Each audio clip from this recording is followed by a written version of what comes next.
Yo, what is up, everyone? This is gonna be loud. Whoops, sorry if that was too loud. Hello, how's it going? uh,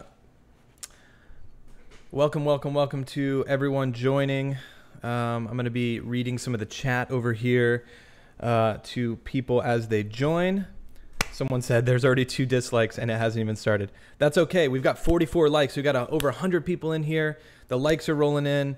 We're here. We're live. We're going to be talking today to Allie and Dan of the channel, the Blueprint, or Van Life Blueprint. Don't know if I just completely butchered that. But anyways, let's see here.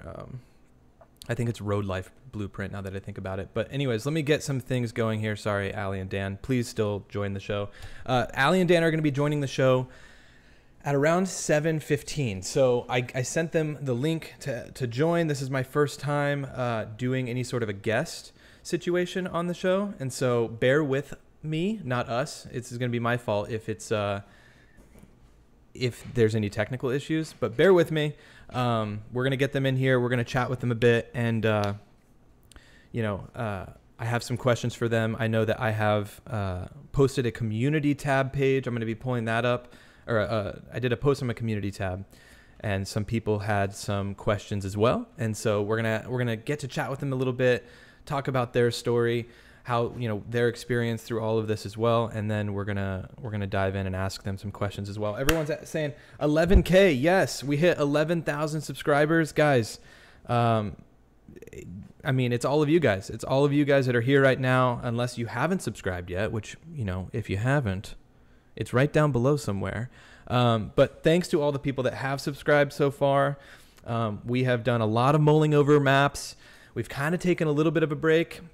I mean, not really, but more stuff to come. I'm going to be covering a new case very soon. One that kind of hits close to home because I'll explain it later. But basically, I'm going to be covering a new case, and we're going to dive into some maps and hopefully get a better understanding of the case overall. So anyways, thanks to everyone saying congrats on the 11K. Hey, J2, well done. Thank you. Thank you, man. You've been here since the beginning. Thank you. I think, man. I don't know. Sorry if I don't know. 11K. Yes. Thank you, Kai. Thank you, Kai. Hello there. Wow. There's so many people. Tucson, Arizona. Wow. Cotton farmer. Thank you. The next story I'm doing is out of Phoenix, Arizona. So you may know about it if you're from the Arizona, or if you're in Arizona. Let's see. Joyce says, new to the channel. Love it. Thank you, Joyce. Thank you. Happy to have you here. And what else is everyone else saying? Good day from Tasmania, Australia.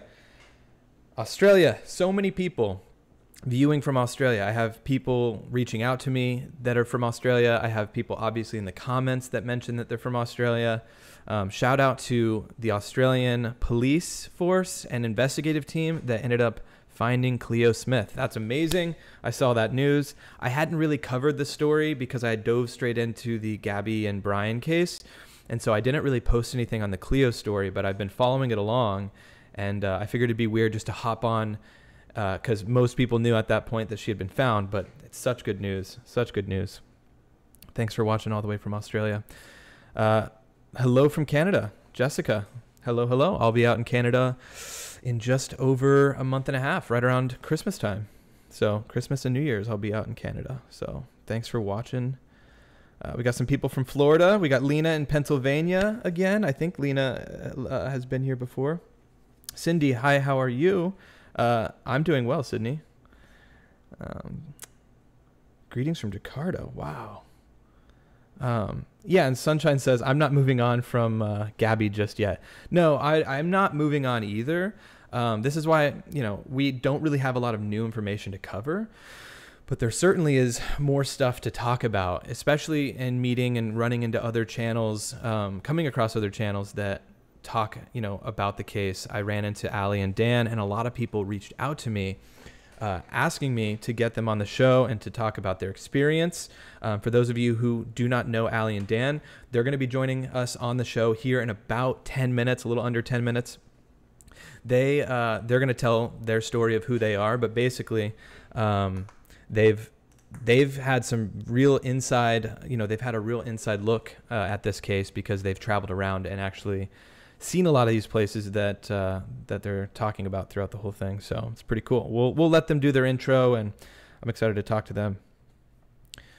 They're not going to be able to see me though, but I'm going to make sure you guys can see and hear them. And so right away, mods, right when they get in here, if you could immediately just like confirm whether or not their volume is good in the chat, that would be great.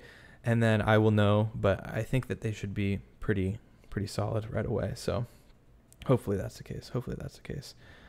Good evening. Oklahoma. Nice.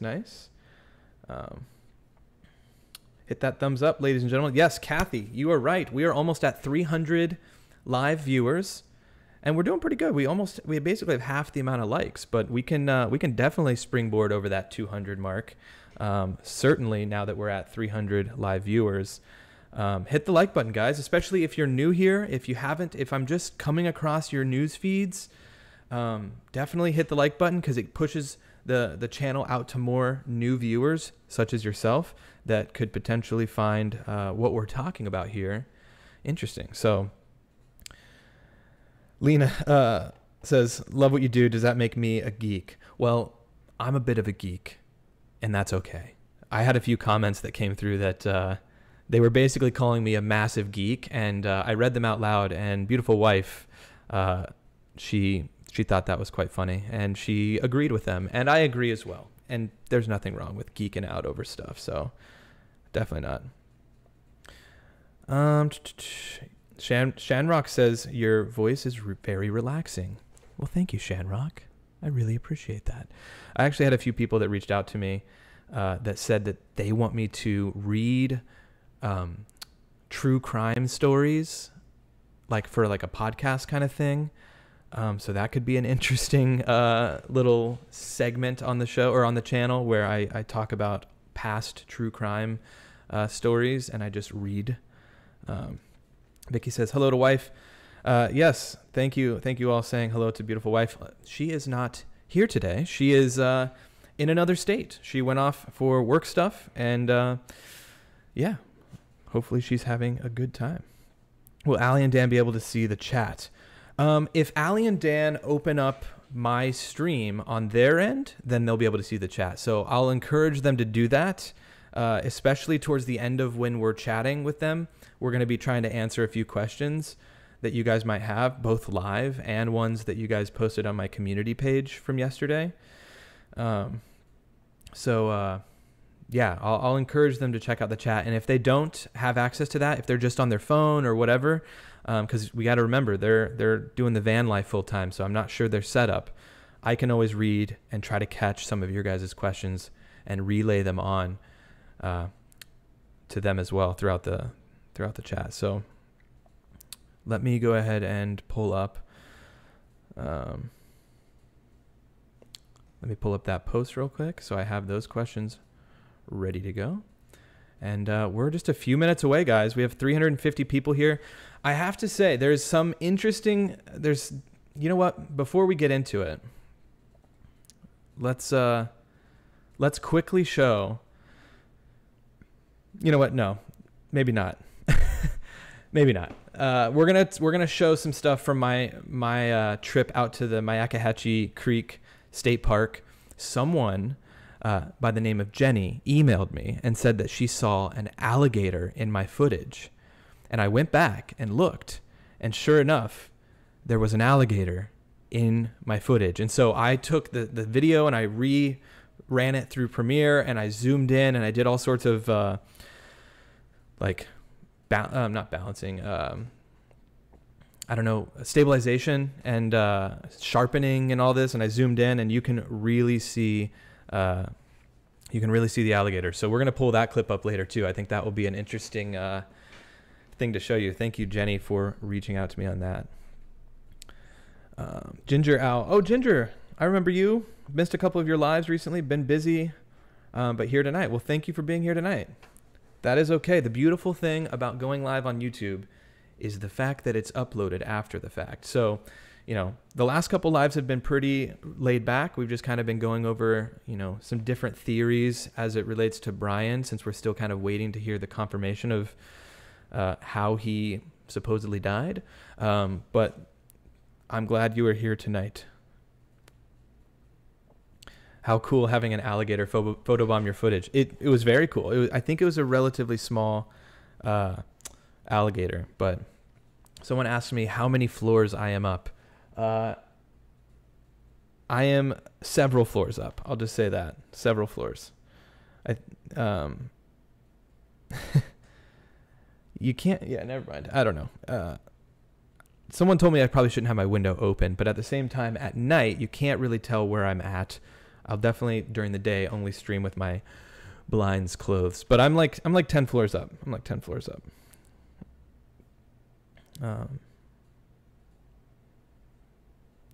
Glad you didn't walk through there then if she saw that alligator. Yeah. That's exactly right. Yeah. Everyone's like, what? An alligator? Yeah. It's crazy. Okay, guys. Well, we have 400. You know what? Here's what we're going to do. We're 3 minutes away from starting this Zoom call, and I have it set for 7:15, and I think it's only a 40-minute thing, but I'm only going to start it when well, I guess we have over half of the amount of likes as people in here. However, there's 400 people in here, and I know some of you are watching on TV and you can't find out how to hit the like button. Let's try to at least get to 300 likes before I bring Allie and Dan here. Then the YouTube algorithm will push us even further out into the world of people that potentially will find this interesting, and then we'll get started. And if we don't get to 300, that's fine too. But let's try to push to 300, and then I will get them in here. I'm going to work on doing that right now. And then by the time I am ready to add them to the chat, hopefully everything will be good to go. We'll be at 300 likes. So let's see.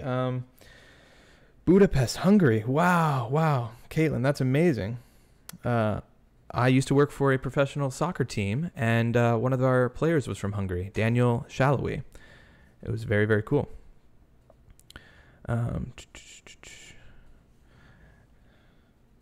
Let's see. Yes. Yes, Mud, I was going to text you. I can just talk to you. Yes, absolutely. Hit me up with any of the questions you might see, and I'll glance down at that at some point. Thank you.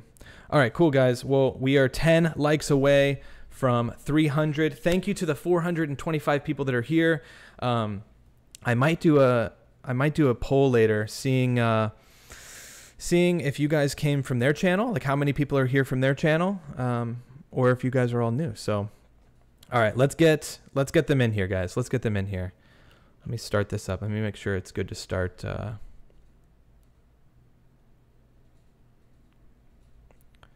All right, should be able to hear me.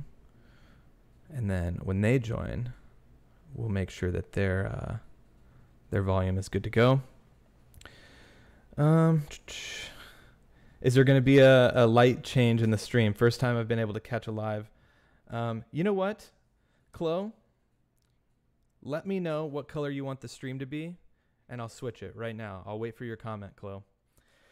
We can change the Alexa stream. Okay, they're waiting to be added. Chloe, I'll look for your chat, and I will do that here in a little bit. Let's go ahead and add Dan and Allie to the stream, and hopefully the volume and everything is solid. I should also be saying Allie and Dan because that's how it is on their channel. All right, let me get the guest screen up, and let's go ahead and admit them here. All right, bringing them on, guys. Bringing them on.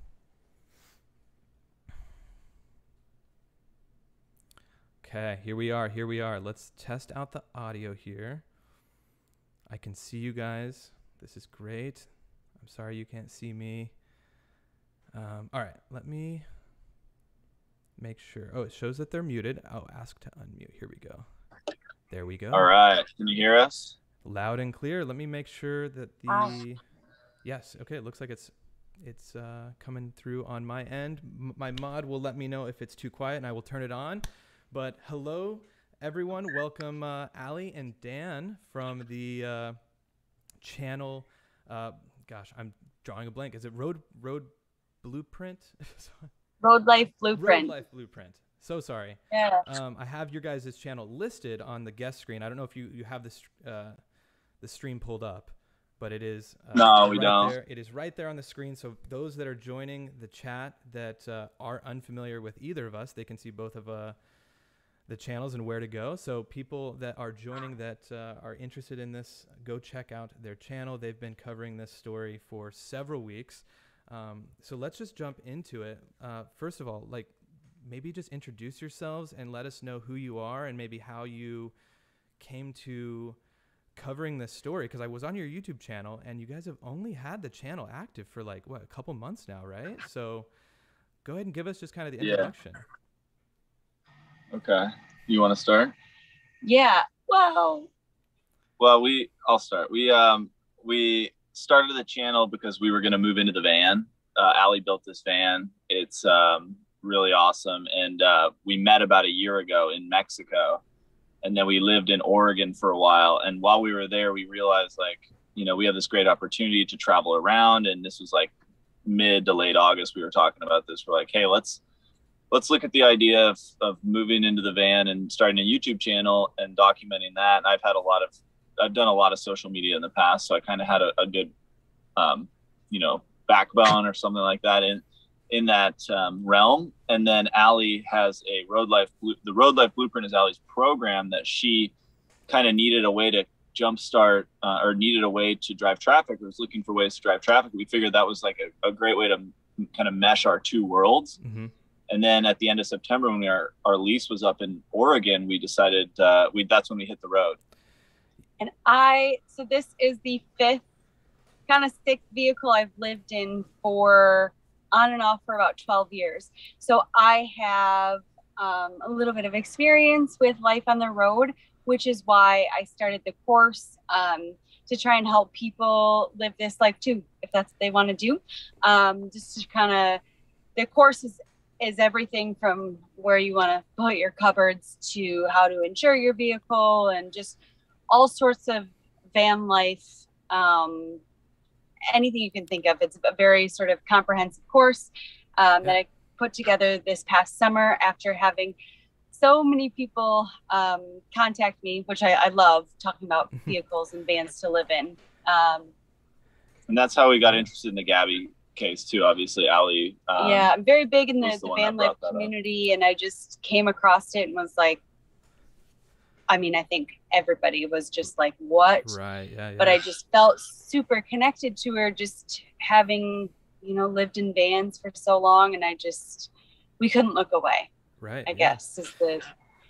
No, you know, I think everyone right around that time, especially when you guys took the road full time, that was kind of when the story was way more centered around like that van lifestyle, right? I know that they were way more focused on that in the media when Gabby was still kind of missing. And so I feel like a lot of people that do kind of what you guys do were probably at least hearing of the story. And, you know, I think that we can maybe talk about some of that too, in terms of like what it's like to be in a van all the time, and you know, some of the things you guys go through with that. But yeah, I looked at, you know, obviously I went back to the beginning of your channel and saw that you, Allie, had much more experience in terms of living long term in the van, and Dan, it looks like you've kind of joined her in that journey as of lately. So right, yeah, early on it seemed so much more around the van life.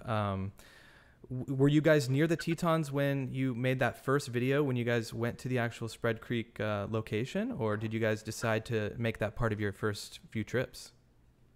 So we actually were going in that direction anyways. We were leaving Oregon, and Dan had never been to Yellowstone or Tetons, and we wanted to go to Moab to mountain bike. We're really big mountain bikers, and we follow weather basically.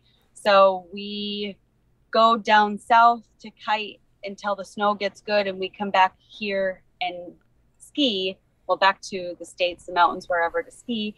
But right now we're kind of waiting for the wind to pick up down south. So we're mountain biking. So our big goal was to kind of mountain bike a lot of the Southwest, I guess. And so that was kind of along the journey that we were going to be taking anyways. And of course we had to go visit the sites anyways, because we were just way too curious. And then, I mean, I think obviously, you know, we knew people would be interested, like we were really interested, and driving up to those sites the first time we actually went to them, we shot one and we're like, we kind of redid it because it was not very good in terms of just like, we were just so like, oh my God, we're here. Yeah. This is wild, basically. There's so much to see. I mean, like for yourself going to the creek, it's like, you can start to understand. So much of the stuff in the media was very frustrating almost, because it was like, that's not possible. And like, what are you still doing at the creek? Like, why haven't you found him yet? And there's just so many things, but going there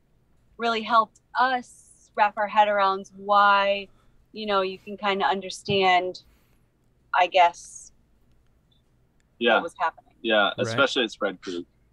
Yeah, so Spread Creek was an interesting one because you guys were there so early on that I don't know that a lot of the info had come out. Was the cross even there at that point? Correct me if I'm wrong, but yeah, okay, no, so it was. It was. So, okay, that's right, it was. Yeah. But even then, you guys were still kind of just on your own in finding that, and now her coordinates of exactly where that's at is like public, so people can really like map out like possibilities of where things happen. But I mean, they were parked. I sent this tip into the FBI as well a long time ago. I'm sure many other people did too. But where they were parked, we use an app to find parking spots overnight, which a lot of people in vehicles do. And I was like, seems to me something had to have happened at night. It's been parked somewhere. So it's like looking on this app, everybody, I mean, that is definitely the best dispersed campground, like basically place to park overnight. Has no facilities or anything, but it's free and the views are incredible. And you have, the creek, running water and everything. So yeah, I mean, that's where we probably would have been, case aside, that's probably where we would have parked anyways to sleep. But it was a little interesting being there, pretty sad, and didn't feel quite right, Yeah, having been there right after that, I think it probably kind of it was blanketed over with just a bit of eeriness and sadness, and probably same thing kind of goes with the reserve. My trip to the reserve was very impromptu. I was wearing sandals. It was just like, I'm down in Miami. It was a quick Sunday up there, and so I didn't get to go really into it. I was like, I'm not going to do that today. Like, let's just fly, head back home real quick. But then I see your guys' video. You guys came up in my comments section, like, you guys were there probably right around the same day. You should like see what that experience was like. And of course, when I watched your video, I was like, oh, I'd love to talk to them, because you guys were boots on the ground in there, and sandals having on the been ground. there. Wait, what? Yeah. Oh, sandals. We were in like the worst clothing you could, and a lot of people were making fun of. I was wearing like basically water moccasin things. I was wearing Chacos, so they're at least kind of like a hiking sandal. There's a little stability in there. Attached to my feet. That was stupid. Was it pretty muddy? In some spots. No, I guess I probably would have been okay with the sandals then, but even just being there and flying there's over a bunch of snakes. Oh yeah, that's the worrying part, I guess. But everything was fine. Yeah.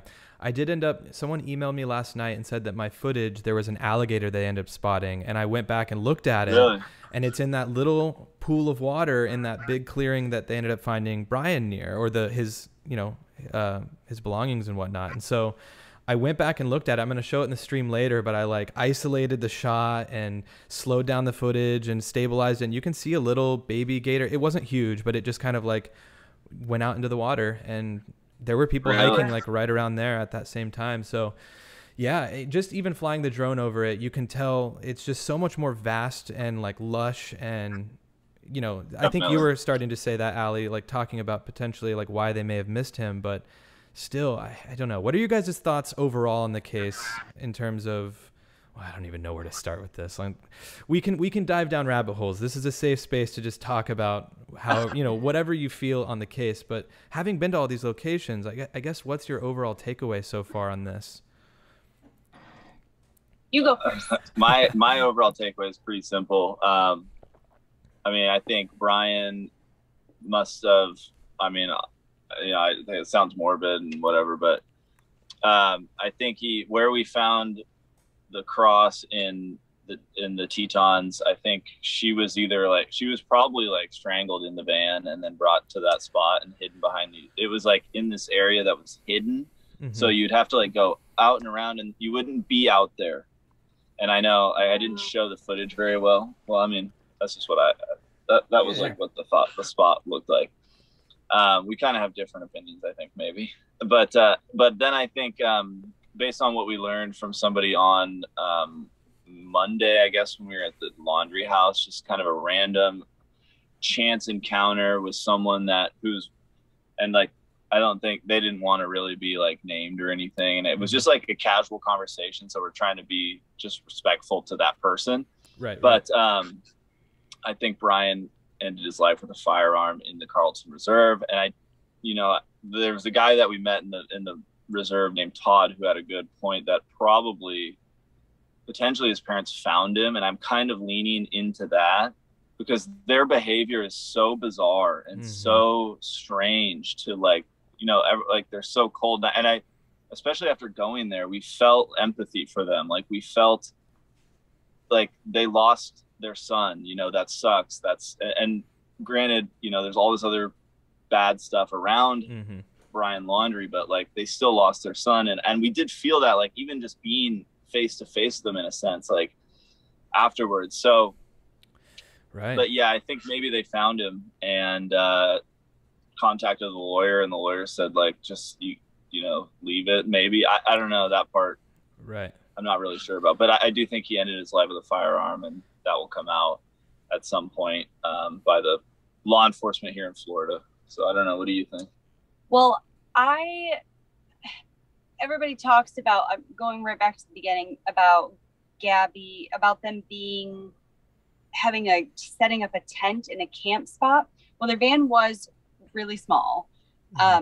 I lived in this van by myself with just my dog before Dan and his dog moved in, and it's perfect for one person, and it's a lot bigger than their van that they shared for two people. Okay.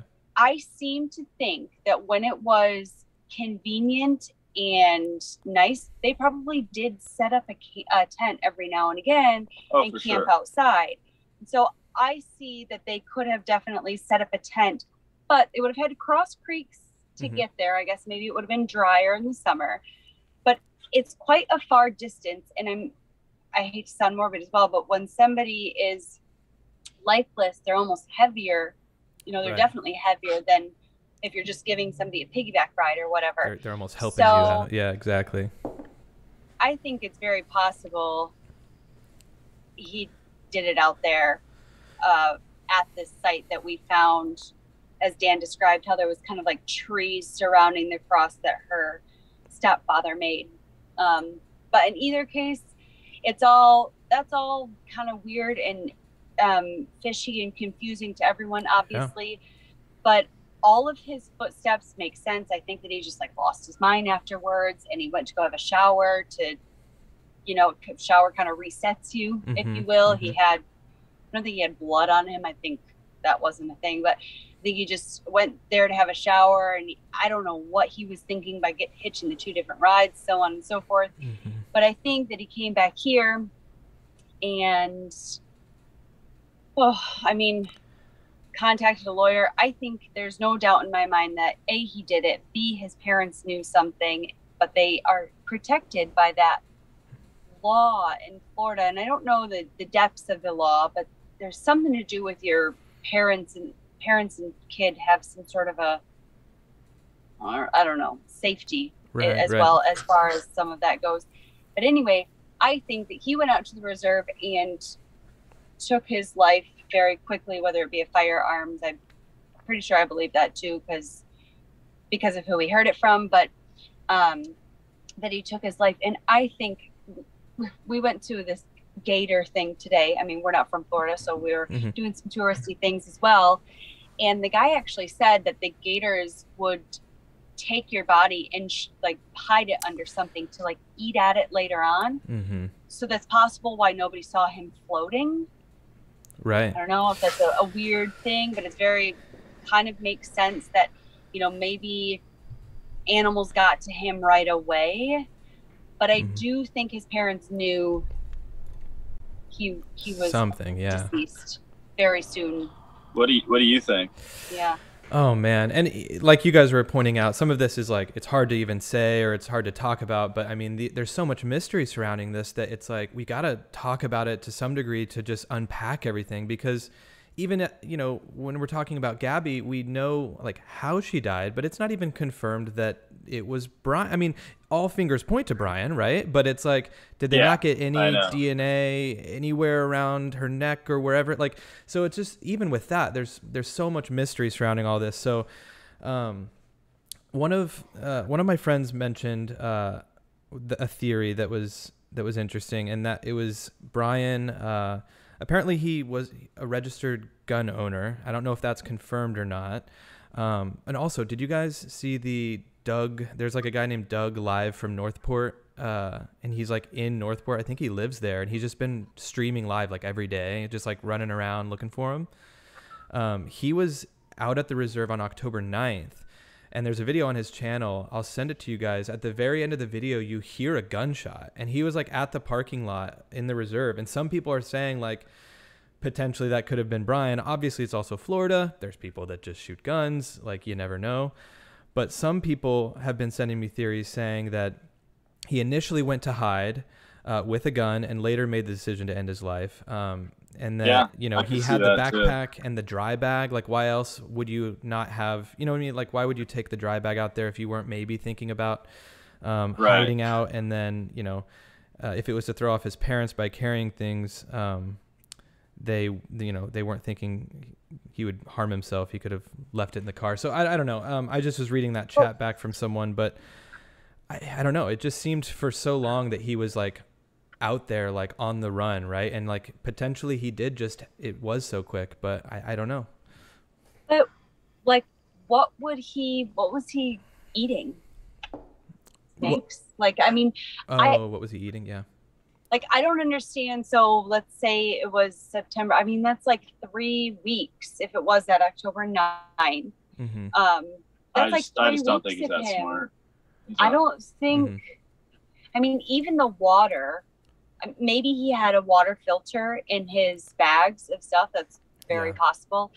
But even his sister was like, I don't think he's really the outdoorsman that some people made him out to be. Yeah. I think they gave him a lot of credit, and especially early on, because that was also just fueling this like media frenzy of like, oh, he's this big outdoorsman. And I think, a lot of the people I was talking to were just like, I don't buy that as much as they're saying. And just like you just reminded me, that would have been like close to 3.5, 4 weeks, I guess, at that point, because she went missing on the 11th. She was reported missing September 11th. And so shortly after, it would have been probably when he went out there. So yeah, that would be going on a month. It was the 13th or the 14th. I think 13th that he went missing. Oh, that he went. Okay, so yeah. I consider myself an outdoors woman, and I don't think I could survive there for 3.5 weeks off of, I mean, maybe if I was fishing but there's, even with the water, he wasn't doing any of that. There was no. He's not that smart of a guy. Like, that's high level stuff, right? To survive that long. And they would have, they were beginning the search at that point too. So I mean, they flew over that area several times. I went back. That was part of what I got into with all this, is like checking out the old WFLA footage from the helicopter, and I was like trying to pinpoint key markers to see like how close were they, a month prior when they first started to go in there. And so that's what some of my earlier videos on all of this was about, is just like, how did they miss him? Because that was a lot of people's thoughts at the beginning, was just like, how did it take that long? And so, yeah, if he's in there casting out a reel and like the helicopters going over, like he would have really had to avoid a lot. So yeah, I don't think so either. And I think, so we can understand that the water levels were super high.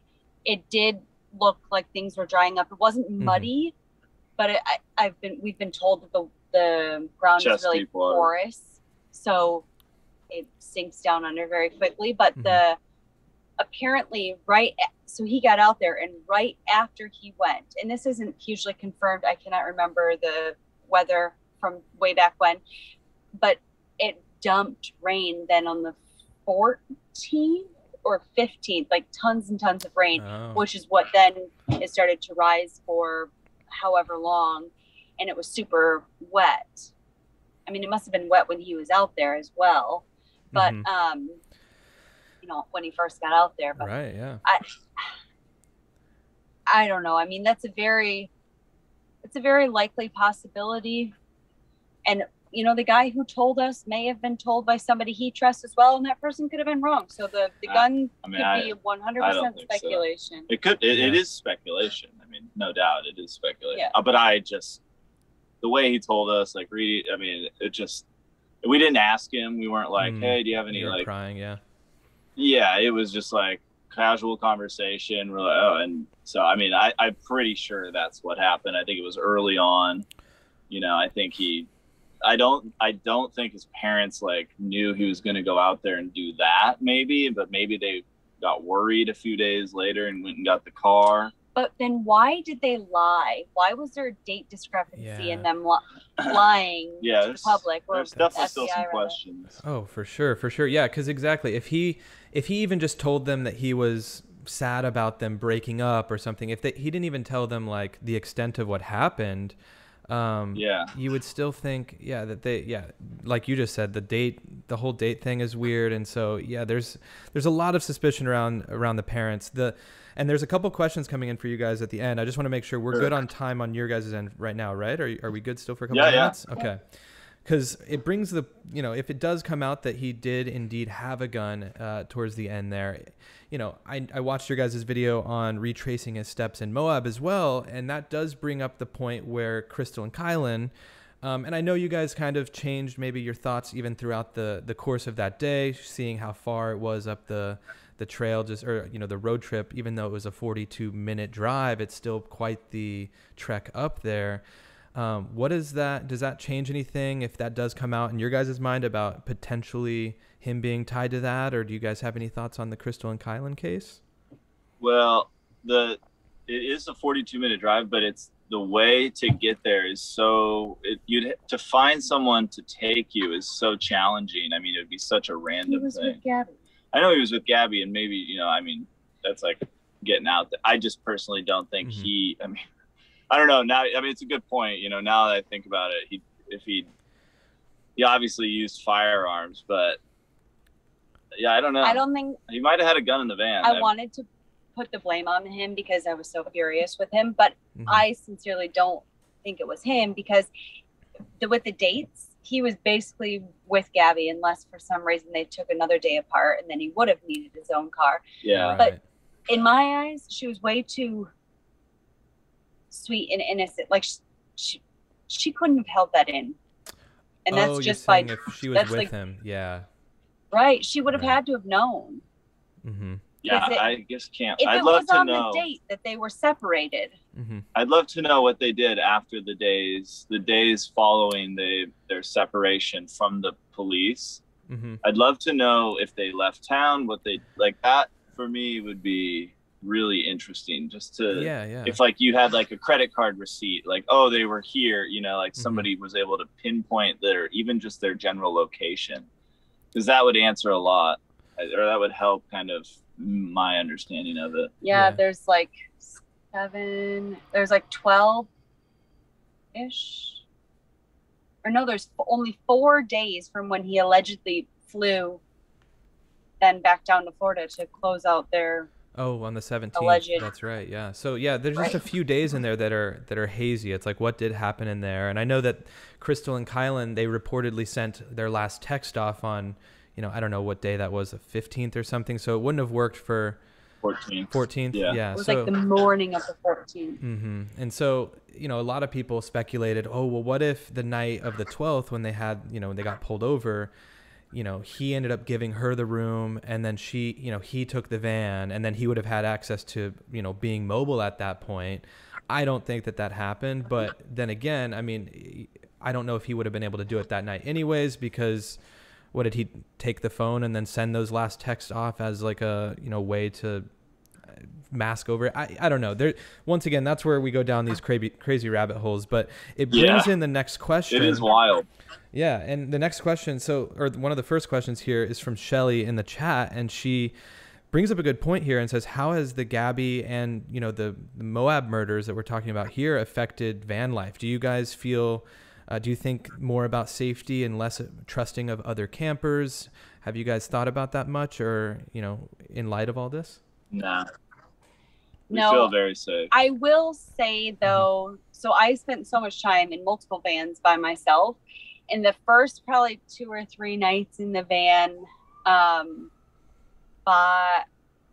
hitting the road about just over a month ago, I felt very uneasy at night and would not leave the van at night, even though he was with me and the dogs are here and everything. And we were in the middle of nowhere, like probably more likely that there'd be wildlife. But I didn't sleep well. I remember being like, did you hear there was knocking on the window last night? It was probably wind. Right. Yeah. But that's gone away. That was just for a couple of nights. And then while we were up in Moab, I mean, Kylan and Crystal's camping area, we camped near there in the most beautiful areas. And I was a bit weirded out in the morning and just like made sure the dogs were on alert if I'd go for a walk. But yeah, I don't know. Nighttime is still a little. Dan's just fine. But everybody, I mean, I don't know. It's like, it just doesn't seem that likely. But yeah, I mean, you know.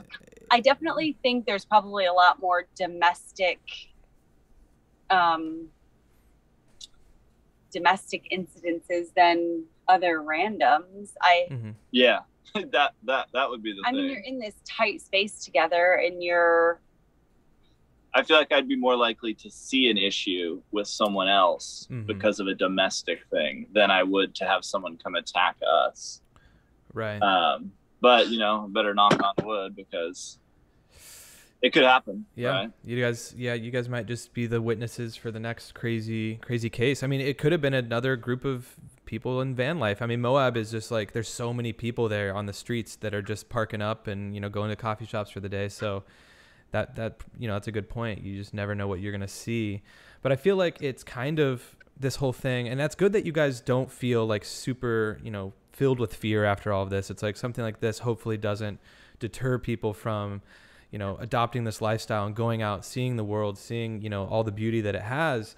I think what it has done is kind of painted this bad picture of van life as a whole when it comes to the domestic issues, because obviously, like you guys said, you're packed into this van. I think the biggest thing about it is make sure you're in a good spot in your relationship, because it's like, this was a Brian problem. This wasn't a van life problem. This was like, you know what I mean? Like, this was, if indeed he did, once again, we always talk about speculation here, if all fingers point towards Brian, but this wasn't this isn't a van life problem. And so I know that people kind of started to paint that as potentially being the case. And it's like, no, I think this was definitely something different here.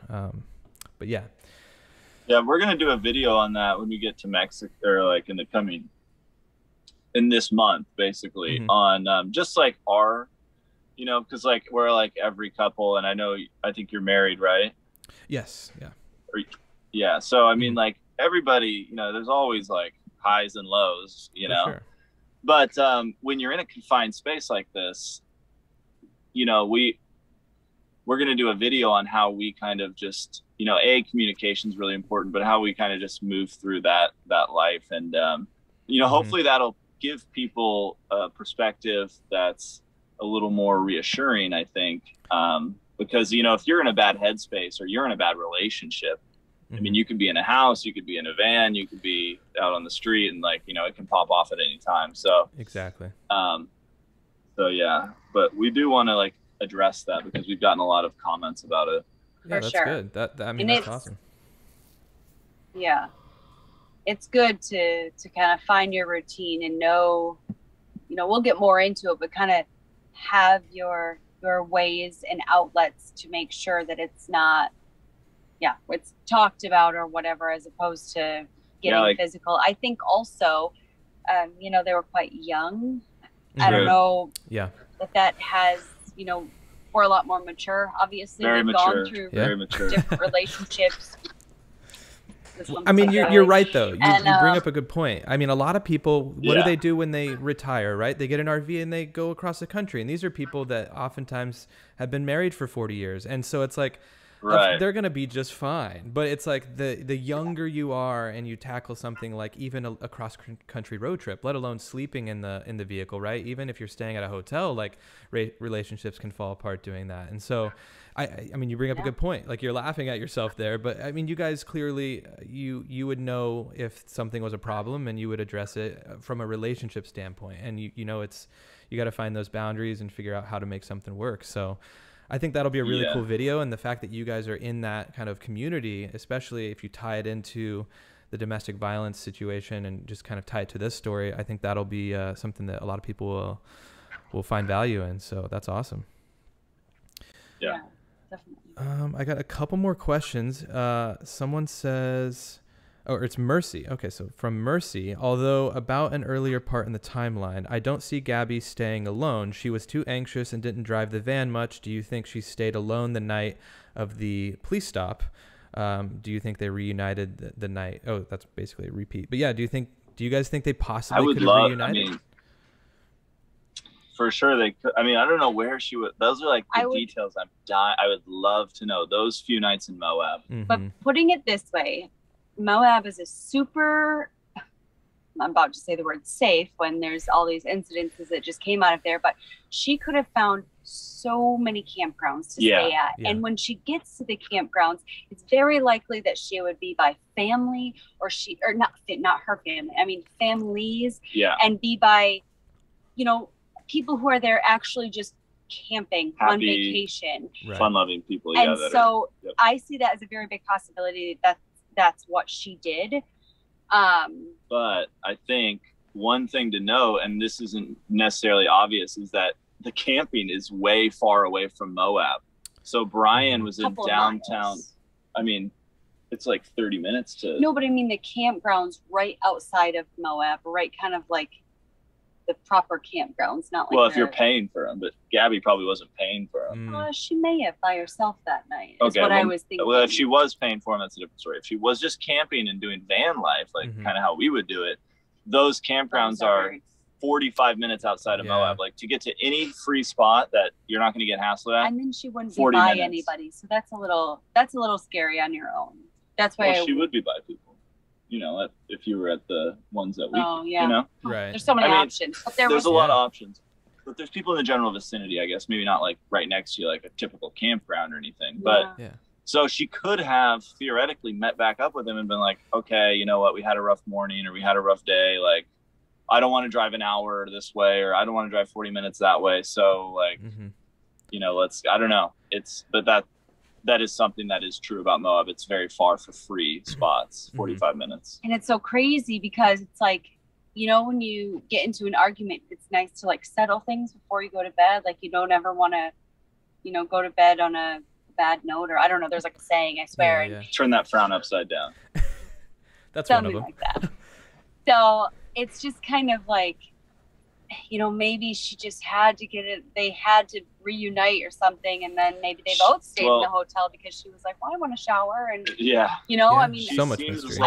That's a possibility too. And she could have been the type. I mean, she seemed like the person that, like, from the footage, that would apologize and be like, you know, sorry, I did this. It's all my fault. Oh yeah. You know, can I?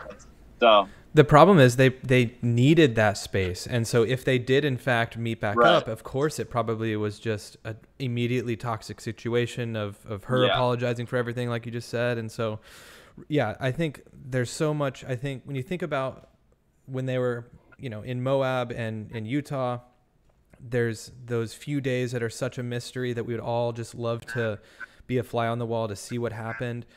And then there's the few days in Florida, right, that are like, well, what happened, like, right when he got back? Like, what we'd love to know what his parents know. Just, I think there's these 2 blocks of time in which people are just like, what went down?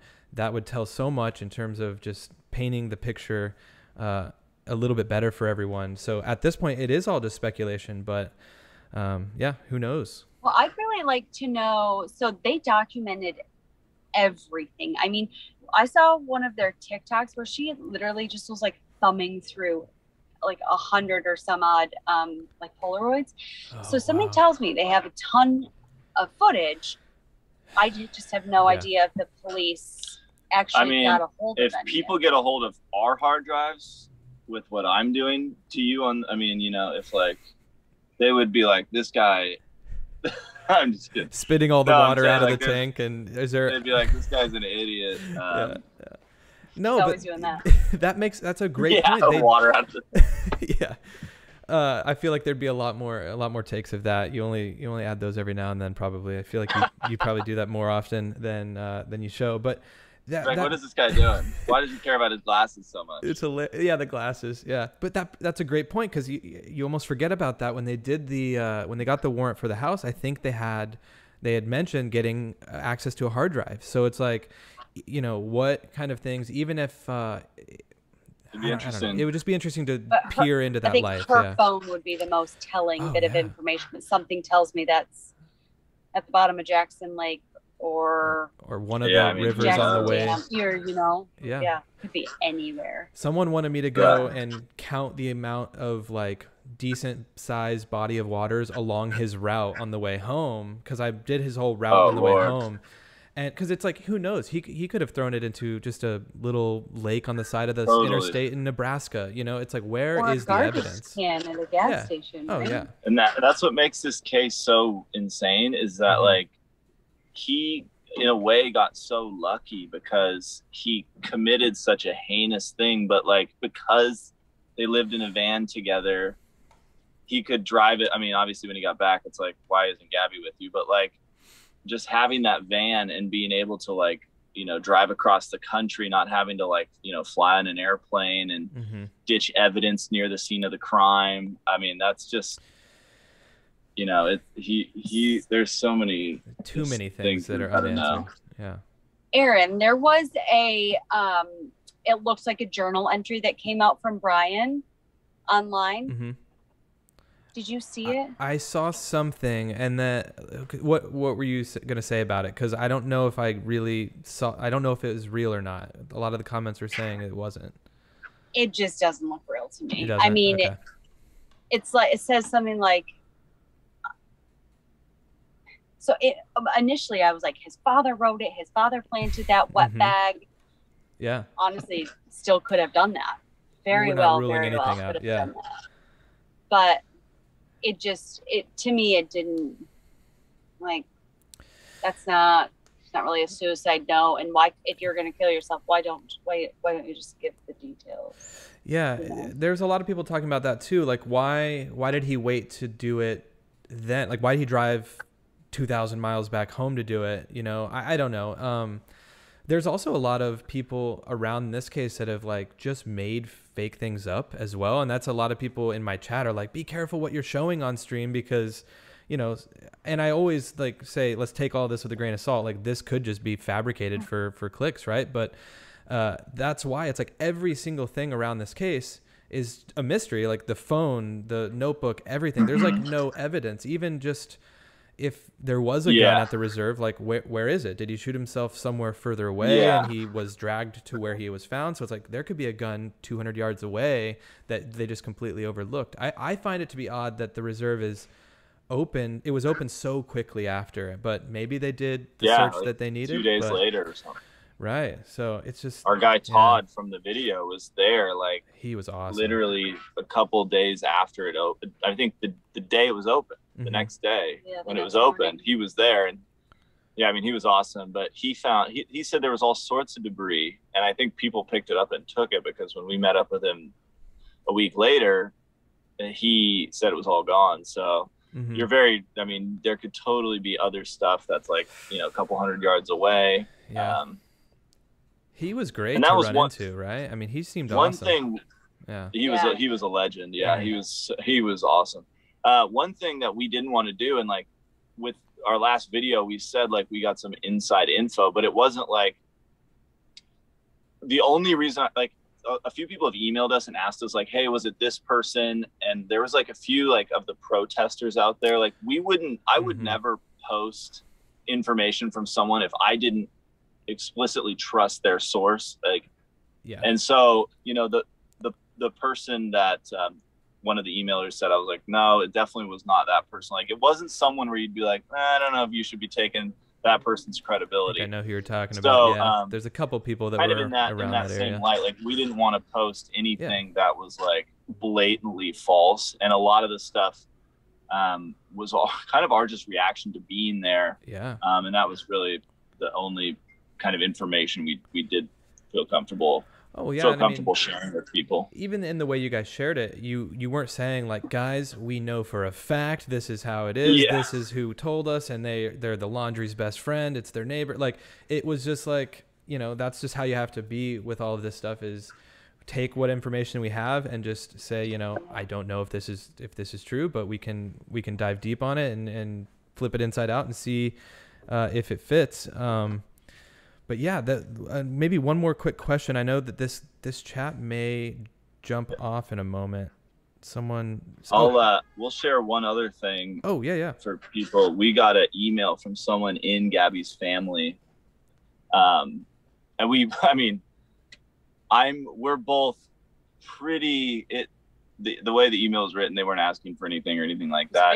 Very, we've had a ton of people obviously give us really nasty comments and things like that online. That's on YouTube. Yeah, you know, that's YouTube. This email is really, really sweet and very kind. Goes into how, basically how your story touched that person. My story touched her, and she hopes that, or this person hopes that other people, you know, can find this story and get out before it's too late. And so on and so forth, and you know, gives us the links to Gabby's foundation, which they're obviously, unfortunately, not true links, like for different foundations and like whatever, you know, there's people making up things like this. But and she sent us the links, and I checked out the links, and the links are correct, and so yeah, wow, that was very interesting to us. That somebody would reach out. And that made us feel like all the, you know, a lot of us for going to the creek and the Laundrie's house. Yeah. Well. And that made us be like, you know what, like, if we can get that from somebody, and I hope it's real. I mean, again, it's like, I'm always going to take everything in the internet with a grain of salt, but, that, you know, was like a pretty touching thing, because that's all we were trying to do is like share what it was like there and what, you know, it felt like being there, what it looked like being in all these different places, you know. And I mean, being here in Florida right now, if you told us a month ago we were going to be in Florida right now, I mean, we would have been like, you're absolutely out of your mind. We didn't plan any of this, you know, and it just kind of, we moved with the wind, I guess you could say. But people have been it just helps you to be able to see it and actually put it together. And I feel like the whole world, not the whole world, but after this case, so many people have like become their own private investigators, and they're looking through their social medias and things like that are sort of open online, and there's a lot of information to go through. Oh yeah. And we used some of your information too when we were driving out here to go to the reserve. You were like our go-to channel, because your maps, your stuff was so on. Let's go. Like, okay, this guy we can trust, and so we can kind of like. That's awesome. You know, I remember Allie was watching it, and I was listening. It's like, all right, I can tell this guy is legit. That's hilarious. Thank you to you as well. Of course. Well, yeah. I mean, it's one of those things. We've all just been like captivated by this case in one way or another, and I think a lot of people are going to appreciate your guys' take on everything. You know, moving forward, especially like I said, if you guys do more stuff around van life and attaching it to this, there's a lot to be talked about, and I know you do the classes or the online classes on how to kind of convert into that lifestyle, or convert vehicles to a living. Is it teaching you how to convert the vehicle, or just how to, like you said, like the logistics along with that as well? It's mostly like picking out the right vehicle for yourself, whether it be one of the many vans that are available, or a trailer, or, you know, whatever. So picking the right vehicle to meet your needs. And it's kind of basically putting all of your needs into it's a lifestyle course. Yeah, and figuring things out, and then it's like how you want to build it out, what you need, what you don't need in your vehicle. And then, like I said, it goes into insurance and how to get your mail and how to afford it.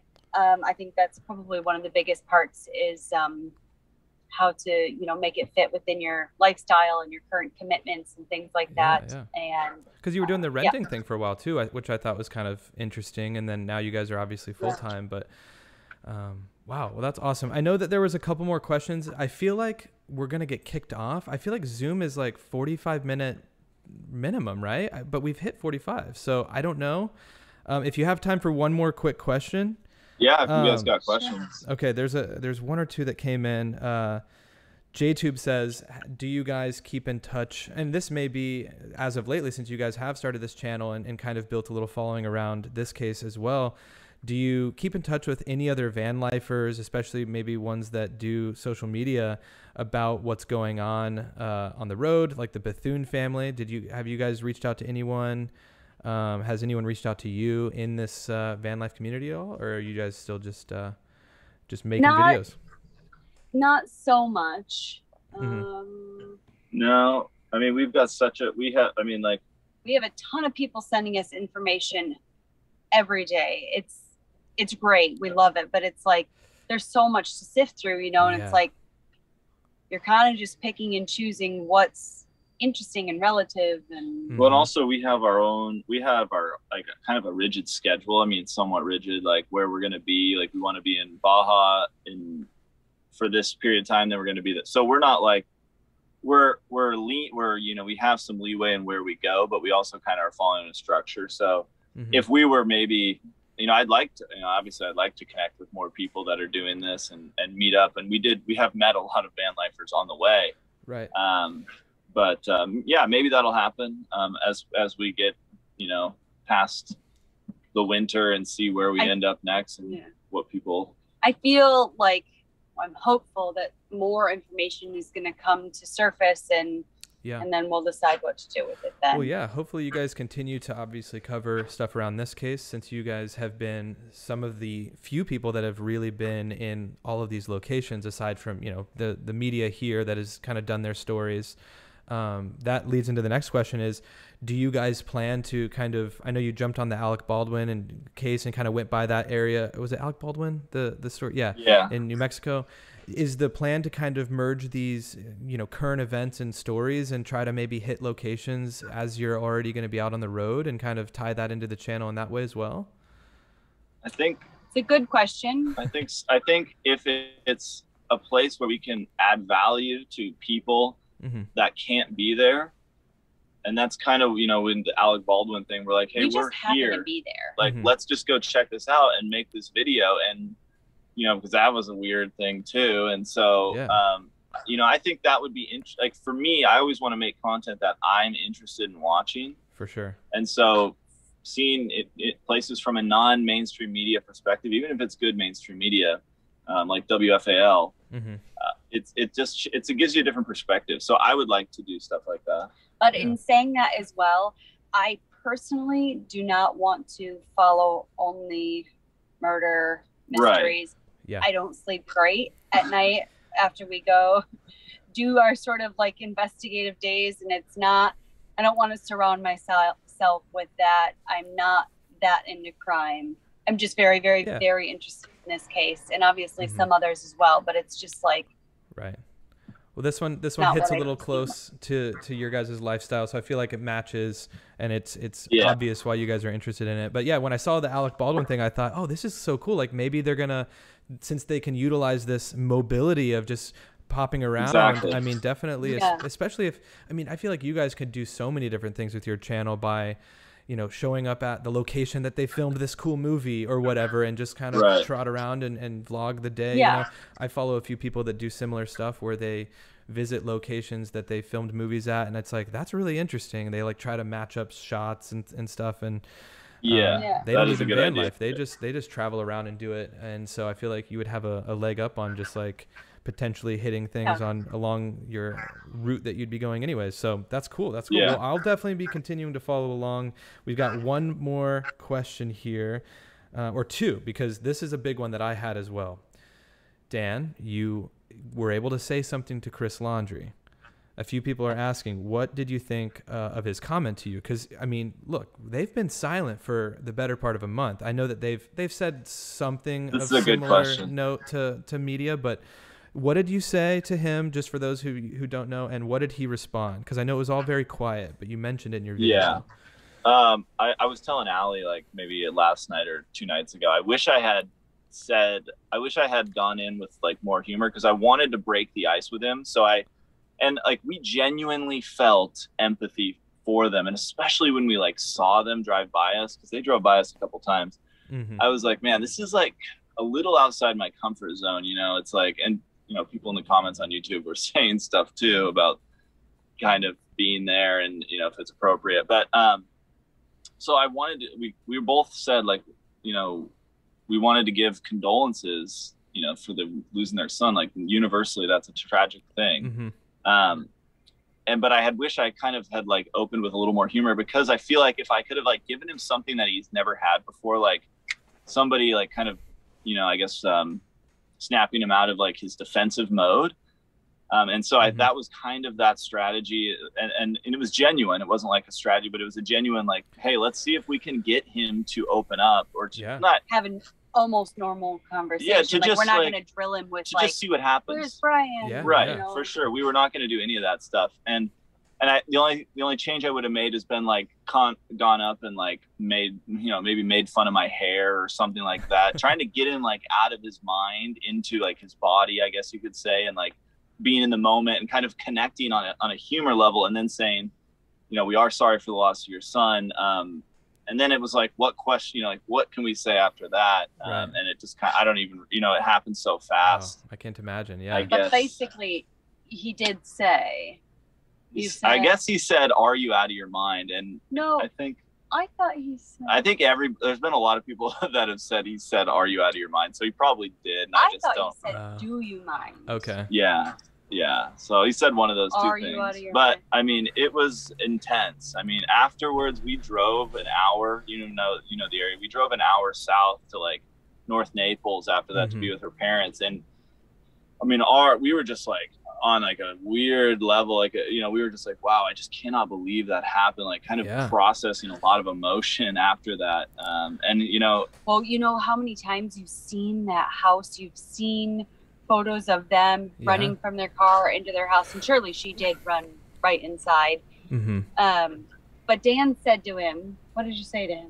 I said, we're just vloggers.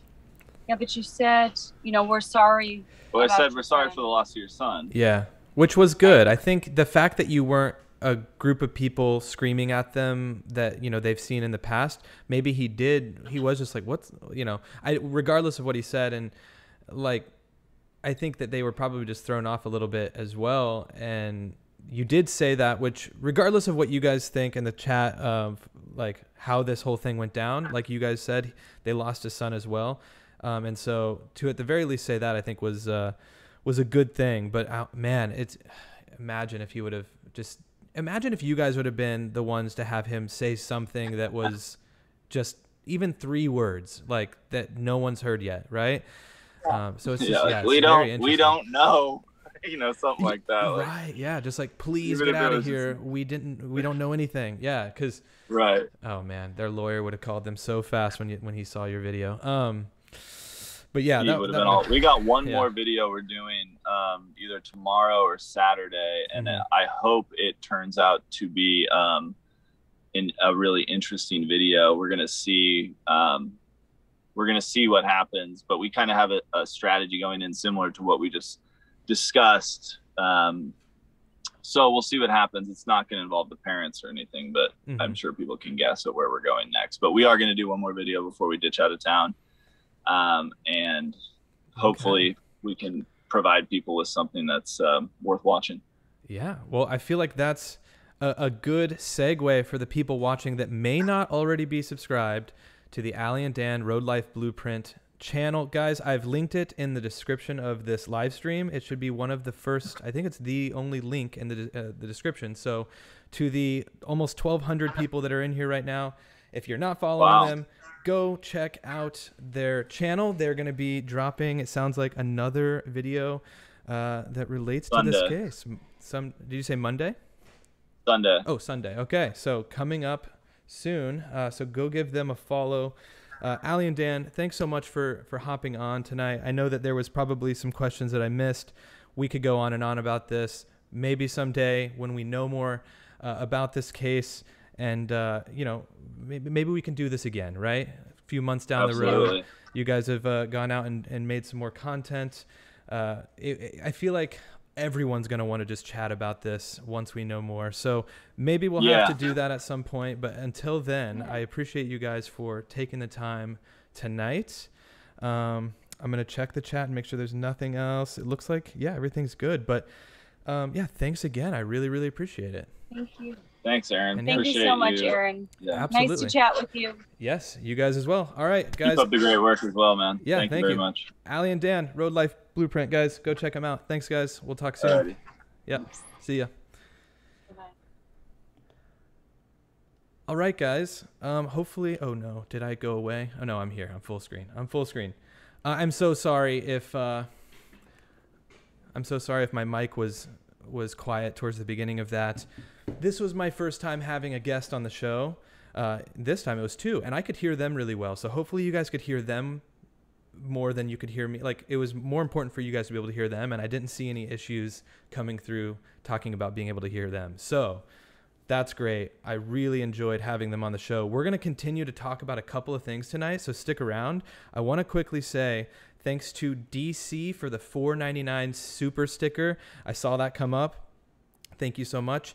And K-Camp, thank you for the $4.99 super chat. Everyone hit the like button, please. Welcome, Allie and Dan, is what K-Camp said. And though Allie and Dan have checked out of the live stream, it is never too late to hit the like button, just like KC Camp reminded us. So thank you, guys. Guys, look, that was interesting. That was so fun to have them on the show. A lot of people reached out to me after I talked about having them on the show, and they were like, ask them this, ask them that. And I know that I probably glossed over a few things, and I know I didn't even address really any of the questions on the community page. And so I apologize. This is my first time doing like an interview in a while. And some people are saying, good job. Thank you. Thank you. I did my best. Like I told them, I'd love to have them back on at some point, especially in the future when we know more about the case. We can kind of go back and talk more with a little bit of hindsight. But like I said, there was probably a couple questions that I'm going to think, I should have asked them about that, but all good. Like we'll get them back on at some point. So I want to mention something, or I want to show you guys something. There's still a fair amount of people here, and I want to pull up this alligator video for you guys. So let's show you guys this video. So keep an eye. Oh no, I'm right in the way. Hold on. Now you're going to know where to look. Keep an eye down here where my mouse is at. Okay. This is from Sunday. Oh, and I forgot to ask Allie and Dan what day they were at the park, because I think that they were there like Saturday, and then when I was there on Sunday, I think is maybe the day they were at the Laundrie house. I may be wrong on that, but keep an eye down there. I'm going to play this video down here. You're going to see an alligator. Okay. And yes, thanks to everyone saying thank you to Allie and Dan in the chat. Definitely go send them some love. Tell them I sent you. And if you don't see the alligator in this shot, don't worry. You will see it momentarily. I zoom in on it, but this is just the raw clip. I wanted to see if you guys catch it. So it's happening right now. The alligator just got into the water. You can see the ripples. Big shout out to Jenny for sending me this from Australia. She emailed me and I woke up to it this morning talking about how she saw this alligator in the clip. So hopefully, if you guys haven't seen it, I'm going to zoom in. Hopefully, some of you maybe saw that on the full screen. So here it is, zoomed in a little bit. This is it swimming. So you guys can see it right here where my mouse is at. This is only maybe 100 to 200 feet from where Brian, or the area in which they found him. So continuing, this is it. This is going to be it slowed down a little bit. I kind of circle around where to be looking. You can see it actually crawl in right there. Do you guys see that? Let me scrub backwards. Right there. I'm going to pause it right where my mouse is at. Right where my mouse is at. It's crawling into the water right now. Right there, it just crawled in. And you're seeing like half the frame because it's trying to stabilize it. But then you can kind of see it move. There it is right there. Let me know if you guys, yeah, okay, some of you were able to see that. Okay, that's good, that's good. Someone asked who was walking at the beginning. So right here, these are people that were just out at the reserve that day looking around for Brian. These were people that they specifically told me they don't believe that Brian has been found. And so they were out there on foot, boots on the ground. And as you can see, they're right here. And I mean, this isn't even, I mean, this is probably 50 or 60 feet from the trail. That thing is no bigger than a lizard. It didn't eat them. It didn't eat him. Well, that may not be the alligator that got him, if indeed an alligator got him. But it looks like a lot of people saw the gator. I'll play that one more time for you guys, just in case. I saw someone say something like they didn't see it. Oh, no, she said, okay, wow, I saw it. Cool. So, yeah, right there, you guys can see it. It just gets into the water right there. You can see it slowly slither in. Yeah, it looks like a lot of you saw it. So, cool. So thanks again to Jenny for sending that to me. I also have to give a big shout out to Sharon Lancaster for sending me a PayPal donation while I wasn't streaming, either while I wasn't streaming or while I was. I don't know, but I saw it last night, and I had to make a note to say thank you to Sharon Lancaster for that. I wasn't able to comment on your post on PayPal, but thank you. What do you guys think of this? I don't know if this is true. I'm going to take some questions in the chat in a moment. I like going through the chat with you guys and just bouncing around. Hello, Maria. This is apparently from Brian's Pinterest account. I'm going to show his Pinterest. Was this, is it confirmed that this is his Pinterest account right here? Let me know. I don't know if that's true or not. This one here, Bleak, because someone was saying this was his last Pinterest post, and I'm not familiar with Pinterest really at all, and so I'm not sure, but apparently I hadn't seen this yet. Apparently this was his last post on Pinterest. I don't know. It's just a match. It says burnt out, and then it just shows on this article a few more of his pieces of artwork. But another thing, Kim, thank you. I don't know if you guys saw this. Now this is taking it a little bit far, especially for a first birthday party. Now, I understand if someone wants to get risky and throw a party, like a Halloween party, for example, but someone did this for their kid's first birthday party. Listen to this. Or I guess just read along with it, but here. Sorry, I'm going to once again move myself.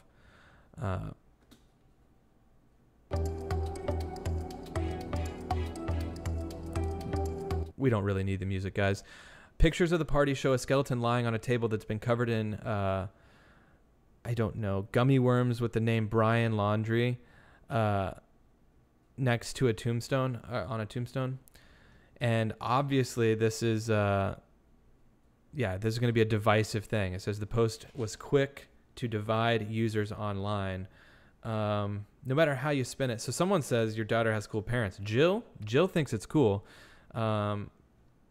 Oh, and Carla, yeah, I didn't even see these comments, but yeah, hilarious for a Halloween party, not so much for a first birthday. Yeah, I'm seeing it in the comments right now. A lot of people are like, why would that? Yeah, that's a little weird. I agree. I think it's a little bit weird. So I just wanted to share that with you guys. Cringe. Way to include a murder in your 1-year-old's party. Yeah, I don't know what to think either. Oh my gosh, Hush Puppy. Thank you for your thanks for your amazing work, Aaron. Thank you, Hush Puppy, for the $4.99 dono. Thank you so much. Really, really appreciate it. The super chat. Thanks so much. Also, I wanted to mention this. I was just browsing the internet this morning or this afternoon, and I came across this. Someone was talking about this Depop page, which I'm unfamiliar with this as well. I feel like this is where you can sell clothing of yours, like your own clothing and your own items. This is apparently Gabby's page where she has listed some items for sale, and obviously everyone has flooded this site since it was found, and there is items of Gabby's, and I would assume Brian's as well, that people have bought, I guess. I'm not entirely sure.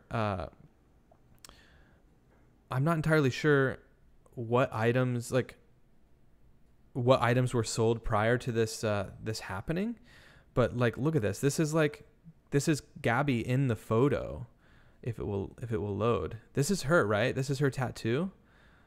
I think she's modeling her own shirt and she's like selling it, right? Oh, it says 61 sold. Oh no, she's sold 61 items. So I don't know, guys. This is super weird to me that she's like sold some of her clothing, but it's like, my big question is, I don't think people are going to get these items. I feel like she would be the one to have to fulfill these orders and ship them out. So yeah, first one says, who's going to ship them if they're both gone? So I think this is one of those sites where you just sell some of your used items, and it's almost like an online garage sale. So I found this to be super odd, that it's like people clearly have purchased these things. But it's like, look, this is her Fight Club book, it looks like. So it's like, I don't know. And it's so odd. There's like, she was really good with her marketing. Like, she has blood splattered on the photo. It's like, anyways, I thought that was a little bit strange. So I wonder who's going to fulfill those orders. I doubt anybody at this point.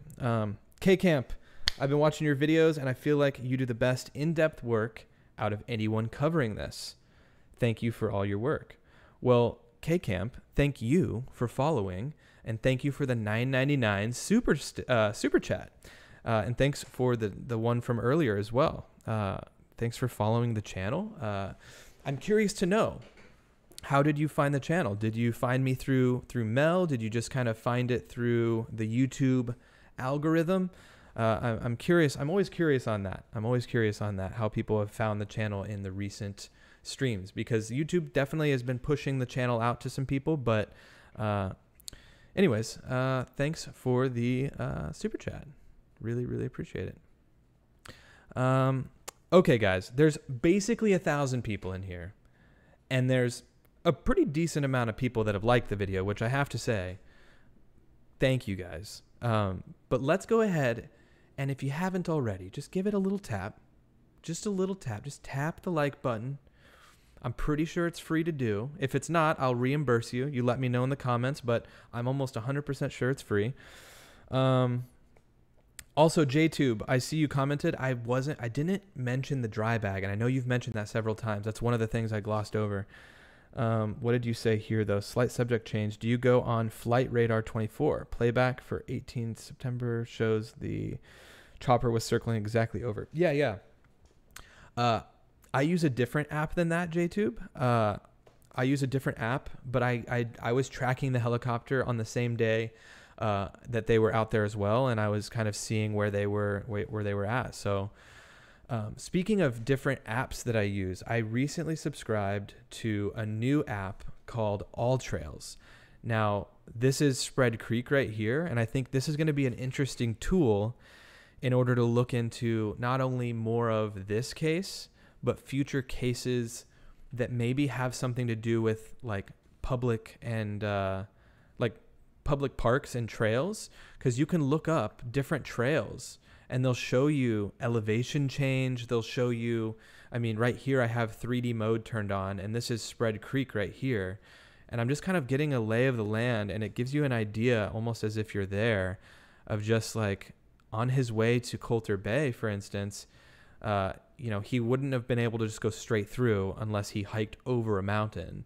And so there's only certain ways around to get where you're going. So I thought this was a cool program to subscribe to, and I'll definitely be utilizing it on future streams. You can just look up different trails and it'll actually show you all sorts of stuff. So all sorts of information which is pretty cool. So let's read some more of these. People in various sites were talking about you on Mull, came to see, and we watched and have watched everything ever since. Oh, very cool. Yeah, I heard that a couple of people, a couple of other channels gave me a shout out as well. So I appreciate all the love from the YouTube community that is kind of surrounding this case. I really appreciate your diligence in this case. Thank you. Thank you. Aaron, that one flyover, I think it was Fox 13 that shows the sand area before the woods start where the bones were found. That is where the single truck tire, track matches. Oh, okay. I'll have to go and look into that. Thank you. Thank you, Holly. AK DJ 67, love your work. Found you through Grizzly Books True Crime. Oh my gosh. Thank you for the $5 super chat, and thank you for coming over from Grizzly's channel. I think Grizzly's doing a live stream with someone tonight, I saw a bit later. So I'm sure many of you will probably be hopping over to that, but I appreciate you guys being here right now. And I would love to collaborate with Grizzly at some point.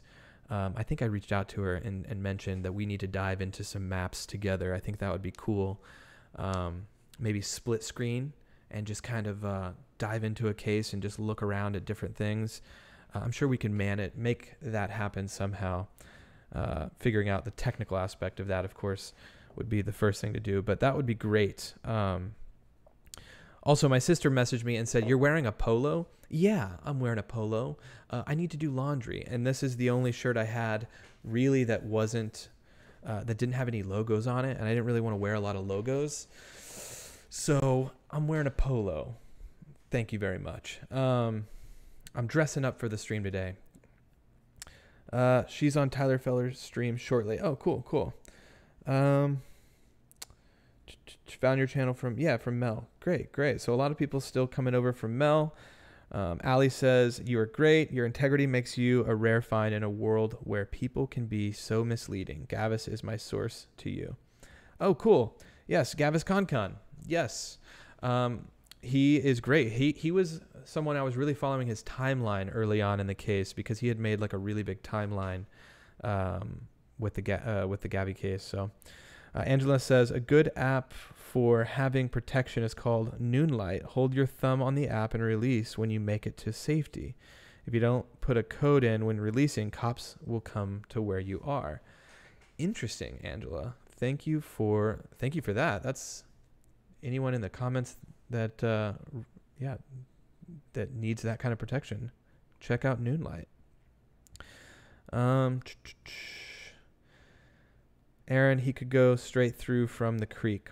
Yeah, there was definitely some ways, Holly. Are you talking about Coulter Bay? I definitely agree. I really appreciate it. Yeah. Okay, cool. So tomorrow, hold on. I believe they picked up the Mustang because they knew he was gone. I love reading your guys' comments. Like I said, I could just do that for a while, but I want to mention a couple things. Tomorrow I have a video coming out, and I'm giving you the exclusive title right now. It is called I Accidentally Stayed at the Cecil Hotel. And it's one of the first videos I've posted in a while that doesn't have anything to do with the Brian Laundrie Gabby Petito case. So if you're into true crime or you know anyone who is into true crime that might find that video interesting, definitely give it a view tomorrow. Give it a watch. It's coming out, I think, around 1 o'clock Eastern time. So hit the notification bell down below, and I'm hoping that video does well. I'm hoping people enjoy it because it doesn't have anything to do with this case, but I feel like there's a lot of you in here that are interested in true crime nonetheless. So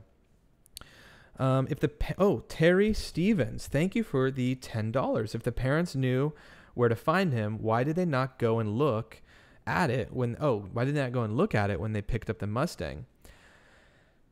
Terry, I don't know if you were here earlier on in the conversation, but Allie and Dan mentioned that as well, because there's some people that think maybe they found him and then they just were silent after. I know a lot of people that also say any parent that would find their kid wouldn't just like leave them out there and let let things play out as they do, or as they may.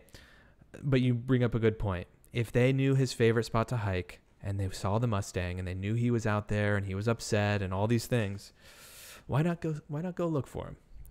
Good point. Teresa, great job. It seems like a lot of you YouTubers are no longer reporting on this. Thank you. Hugs. Thank you for the $5 super chat, Teresa. And yeah, I'm still covering this to an extent. Like I said, I wanted to bring on Allie and Dan and kind of get their perspective of what it's been like for them to kind of go to these places, since they're mobile. They get to go wherever they want, really, and they've been able to schedule some of these trips out and hit some of these locations, and I think that's really cool. And they've gone about it in a respectful way, I think. And I know some people reached out to me, and some people left some comments that weren't so nice towards them. And I think overall they've been really, overall really respectful through the whole thing. And that's why I thought I'm going to bring them on. They're not out there telling people false information. They're not out there planting evidence. I think it would have been very suspicious if they just planted something and showed it in their video. So they're not doing anything like that. And so I thought it would be cool to bring them on. So thank you again to you both, Terry and Teresa, for the super chats. I saw someone else from Australia. Oh, Jenny, are you the one that emailed me this morning? If you are, I went through the alligator footage. So yeah, thank you for joining. You'll have to go back and check that. Ginger, Cecil Hotel, another interesting story. So Ginger Owl, that's what tomorrow's video is about. And I stayed there without realizing it. So since you know about the Cecil, you'll have to check that video out. Let's see. JTube, someone in the chat the other day said that Brian could kayak all the way to the Myakkahatchee State Park along the Big Slough. JTube, thank you for bringing that up. That's what I'm going to bring up right now. There's a lot of people talking about the Big Slough Canal. So let's dive in. Let's do a little mulling over maps. Okay. And we're going to dive in. So first of all, Roxanne, we got another super sticker. Let's see. Okay, so it's not even a super sticker, just a $4.99, I think, super chat, but you didn't say anything. Roxanne, thank you for the $4.99. I really, really appreciate it. Thanks for watching. I feel like I've also seen your name around somewhere. Maybe you were at another stream, so thanks for being here. Okay, let's... Hi, Allie and Dan, says Karen O. Oh, Karen may be watching the... maybe watching it from the beginning and her comments just coming through. I'm not entirely sure. All right, let's mull over some maps, guys. Let's mull over a few maps. So JTube brought up the Big Slough. So if we go over here, this is going to be where they found Brian. Tracy, you heading out? Thank you for joining, Tracy. Right around here is where they set up the perimeter where Brian's items were found, and then his remains were reportedly found kind of throughout this area in the trees. So I'm putting a rough estimate. Obviously, for those who are new to the channel or maybe haven't seen this, the Livelong Trail goes along here. You go across this bridge, and then if you went around this way, you'd go to somewhere around here where he parked. So roughly it would be about 4,200 feet to where his body was found. So that's about how far it was. Now, however, some people wanted me to dive in to the Big Slough, because the Big Slough is this canal that runs kind of north and south throughout the reserve that's right next to where they were found. And if I went back in my drone footage, you can definitely see a fair amount of water there right now even. But if we follow the Big Slough Canal, I'm going to show you guys where it ends up. Let me just zoom out and I'll make north, okay? Also, let me make sure I didn't miss that. There was someone else that just sent a super chat, I feel like. It just said T. Did I miss it? If I missed it, I'll make sure I see it in a little bit. But anyways, let's go through the big slough and just kind of follow it from above. It's kind of hard to tell because of the trees, but we can see it on the text here that we can follow the big slough. We zoom in, you can kind of see still that it's throughout these trees. There's definitely water that runs throughout here. We keep going, we keep going. Keep going. It goes under the highway here. You can see, and actually if we go down to the highway, you may be able to see if we pull forward. Yeah, there you can't really see down there, but it runs underneath. Oh yeah, you can see right there. There's some water right here. This was taken March of 2020, so this is where the water levels were at March of 2020. Thank you, Alicia. All right, so let's keep moving on here. So through the big slough, we keep going. It cuts off over here. Now, remember, this goes all the way up to probably only like 100 to 200 feet from where Brian was found. Okay, guys? So now let's go ahead and see the big slough goes all the way over to this school, Northport High School. If we type in Wabasso, whatever, however you say it, street, which is where the Laundries live, notice how close we are to that school, okay? And the Big Slough Canal.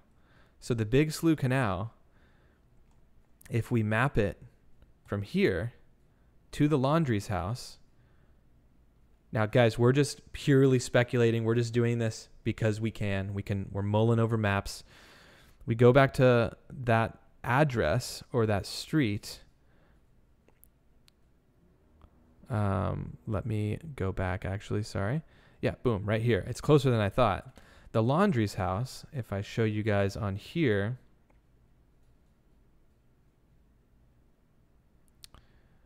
is going to be right over here. And this image was taken April of 2011. So the house isn't looking like it does now. It looks a little bit more fixed up. The roof looks pretty old here, or at least a little bit worn out. But this is it. This is their house. And it looks like they've cleaned up some of the trees in the front yard. Actually, this whole thing isn't even here anymore, this huge palm. But if we zoom back out and we click here and we do directions and we go back to the school or over near the school where the Big Slough crosses over this highway, it is roughly...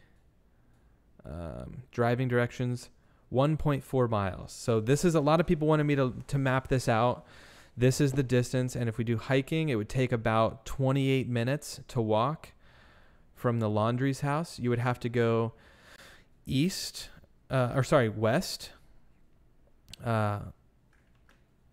and it is right around 1.4 miles. You'd go down the street here. This is the street we came in on, West Price. And then you just kind of go along this main road past a golf course. And then all of a sudden you would just hop straight down and you're in the water. And yeah, if you had a kayak there, I guess you could kayak up to the reserve, because as we can see now, if we map it to the reserve, how far is the distance from here? Let's do that. So from here to the reserve, let's just kind of do a rough mapping through the Big Slough. And see how far it is. So if you wanted to walk along the Big Slough Canal or kayak along the Big Slough Canal, we're going to see how far that would be for Brian. Now, guys, this is a long shot. I don't know I don't know why he would do this, but there's a lot of conspiracies around the Big Slough and him being able to go in between the area near his house and the reserve without being spotted. So if we zoom out, that white line is the Big Slough, and it like I said, it would spit him off right around here, and that would be the closest to getting into his parents' neighborhood, and it's showing 4.76 miles. JTube says even the canal that's closer to the house eventually meets up with the park, I believe. Does it? Okay, so let me see that. So let me go to their house. So there's both a canal near their house. So this is also a canal. And then it goes up and hits. There's a lot of different little canals throughout Northport. Then there's also a canal over here, if you can see. Let me just zoom out and see. Yeah, this one over here looks like it goes up pretty far. So let's just follow this canal and see if this gets to the reserve. Now this one looks like it goes right next to people's backyards. Jasmine says, do people kayak in there? I would assume some people kayak in there for sure. It's Florida. The thing about Florida, people do everything. People probably drive their cars in there and then just leave them. Like, people do wacky stuff. So I wouldn't put it past anyone to kayak there. Oh, it looks like there may be a dead end up here. Not saying Florida is just a bunch of wacky people. Yeah, it looks like it ends right here. And then we'll take the split. But I would assume someone's kayaked in there for sure. So once again, guys, we're following this canal. It's kind of hard to see it. And we're seeing it. Oh, it goes under the road right here. Interesting. Let's see how close we are to the reserve. Oh, we're getting close. Thanks for mentioning this, JTube. Yeah, the canal that is much closer to their house goes all the way up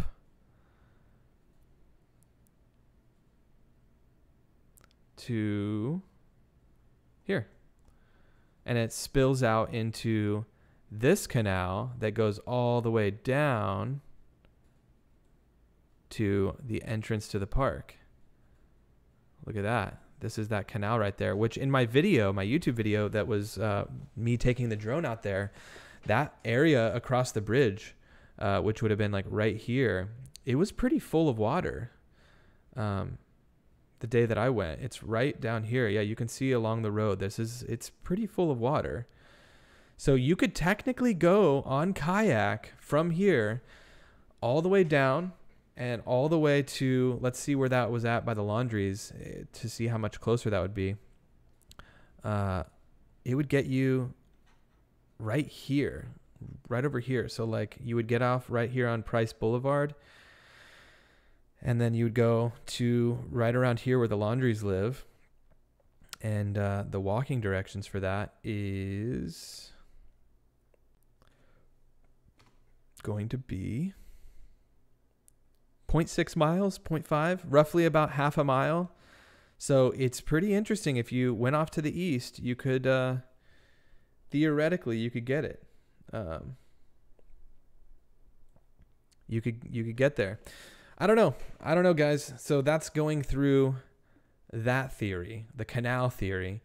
I'm sure people have kayaked there. I don't know. I feel like everyone at that point was looking for Brian. I feel like people would have been in their backyards seeing a bald guy kayaking through this big canal. I think that people would have caught him. Jasmine says it's like kayaking in the LA River. For some reason, people still do it. Yeah, the LA River is an interesting place. I don't even want to stand near the LA River, let alone get in it. Melissa says tons of snakes, rattlers, copperheads, cottonmouths, panther bears, boars, gators, crocs. There's a lot of stuff out there that could get you for sure.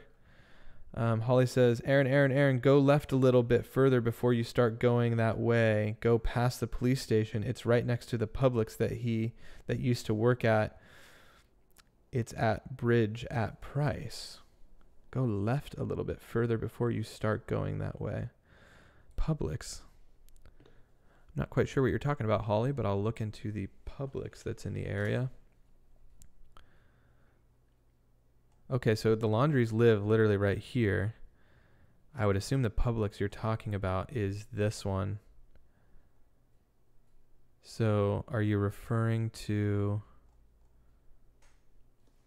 I'm not quite sure what you're referring to.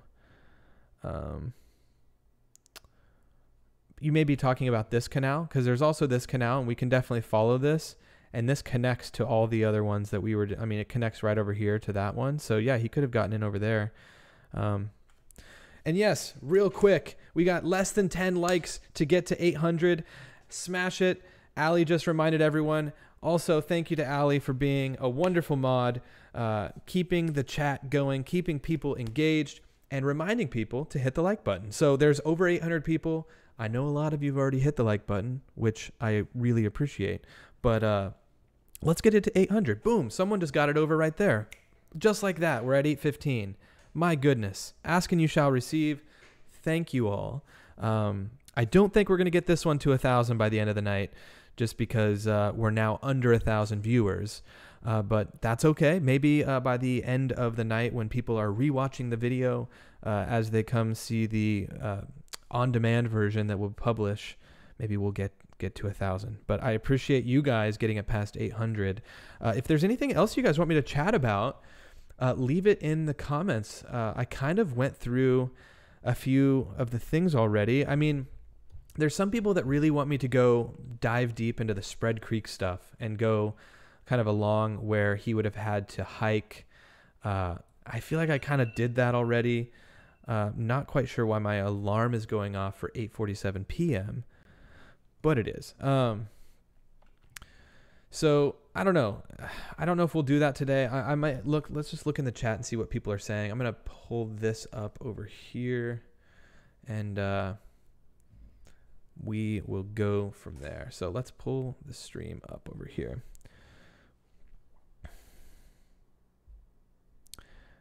There's literally a Publix every 5 miles in Florida. You're not wrong. There's a lot of Publix grocery stores. There's literally one just a hop and a skip from where I live. All right, let's go to this. Let's click this. Boom, control room. Now I've got your guys' chat literally right in front of me.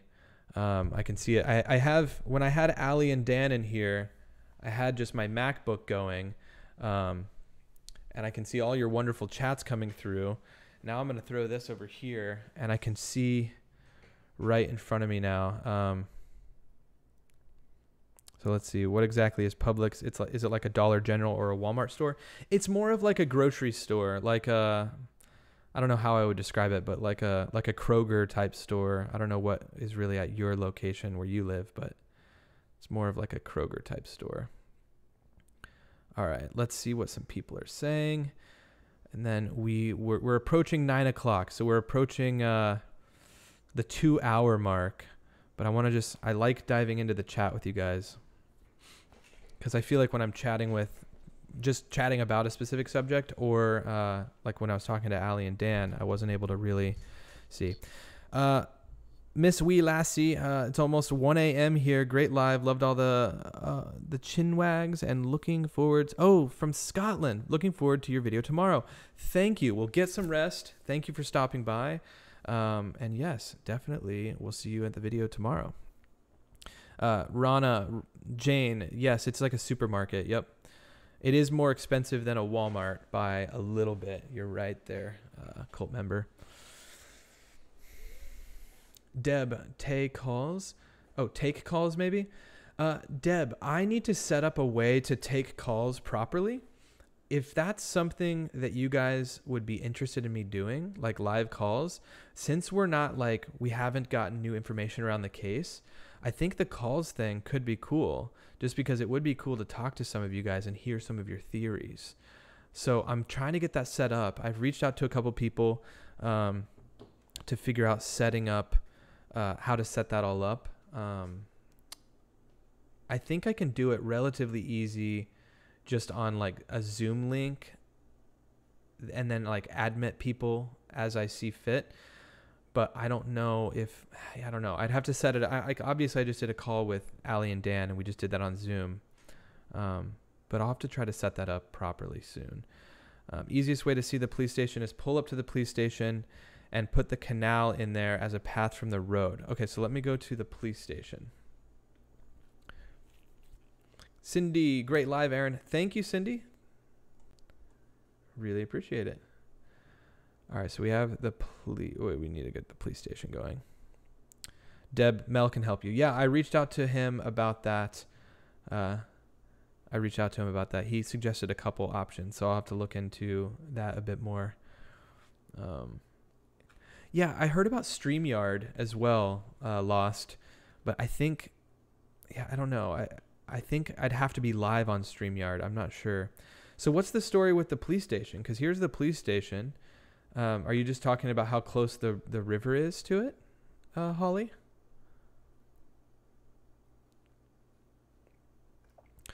Also, Cherry, yeah, it would be an audio thing only. So I don't necessarily need people to join with video, just because sometimes we're going to be diving into maps and we'll have other things pulled up and open. And so I think when I do the calls, it'll just be audio only. So I just got to get that set up.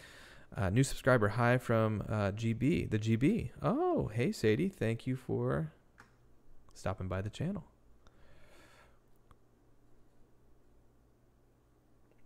So yeah, here's the police station that Holly was talking about. Okay, a Google Voice number, that could work. Todd, the foot swing. Yeah. Also, Todd, I feel like didn't Allie and Dan meet a Todd? Isn't that who they met at the park? Is this the Todd that they met? Because Todd, if you are the Todd that Allie and Dan met in the park, hello. Because, yeah, he was mentioning how majestic the foot swing area. Yeah, it's me. We have Todd in here from Allie and Dan's video. Guys, say hello to Todd in the chat. Todd, if you guys haven't followed Allie and Dan, they're the ones who ran into, or Todd is the one they ran into in the reserve. And he took them around. He had been in there for several days, it sounded like. His, I think, daughter or son is a big true crime person. And now it seems like Todd is knee deep in the case as well. So Todd, thanks for stopping by the stream. Thanks for showing Allie and Dan around. That really made that video super interesting. And yeah, I completely agree with you. That little treed-in area. And in fact, since we have Todd in here, let's go back over to the reserve because we can get confirmation on where that foot swing was at. So Todd, if you're still here, I'm going to zoom in to the area that everything went down. So obviously, Todd, we have this tree, this little area by the trees. This is obviously where they had the tape around the tent. And I go over that in my drone shot as well. Is that canopy of trees right here, Todd? I'm going to mark it, and I'm going to measure the area that you'd have to walk to that area where they had it all set up. I'm going to wait for Todd's message. Is that this bunch of trees, Todd? If you could confirm, that would be awesome. Because, yeah, that foot swing didn't seem like it was too terribly far away, but I could be wrong. But, yeah, it looked super majestic. Holly, that's the canal. Okay, thank you, Holly. Yeah, so what was the significance in it being so close to the police station? Were you just calling that out as it being interesting that he would have to go right by it if he went up and around that way? Or, anyways, thanks for pointing that out. Oh, he said yes. Did he say yes? He said thanks. Let me see. Did he say yes? Oh, he did. Yeah, I see it. Yes. Okay, so that's around the area. So it looks like, yeah, I don't know, that tree, that foot swing that's in Allie and Dan's video, regardless of what happened, I mean, if it flooded up throughout here, you know, that just seemed like such an interesting place. And some of his items and some of that orange, you know, spray paint was definitely throughout these, under these trees, it seemed. And then what we saw from the chopper footage is that little area right here was all batted down. It was almost like people were walking around in a circle. Can we do maps in Moab? Kai Phillips says. We can definitely jump over there if enough people want to go through Moab. I'm not sure what we want to go through on Moab. Like, let me know what to go through on Moab. We did that in a previous stream, but we can definitely jump through to different spots. Let me know, Kai. Holly says, also show the public restroom with running water at the park. Everyone's acting like he had to stay outside. It is a lock. It has a lock, and he could have camped out mosquito-free easily. Interesting. Okay, so let's look for that. Aaron, is that where the Laundries went? The Laundries for sure came in, obviously, from this area, because there was a photo of them on this access road next to these poles. I would assume the Laundries went in near the trailhead right here. Where they found the actual dry bag, I'm not sure. And I don't know if Todd has that information. But because he may know a little bit more, but I think just somewhere near the entrance is where. But then again, they could have been closer to here. I'm not entirely sure.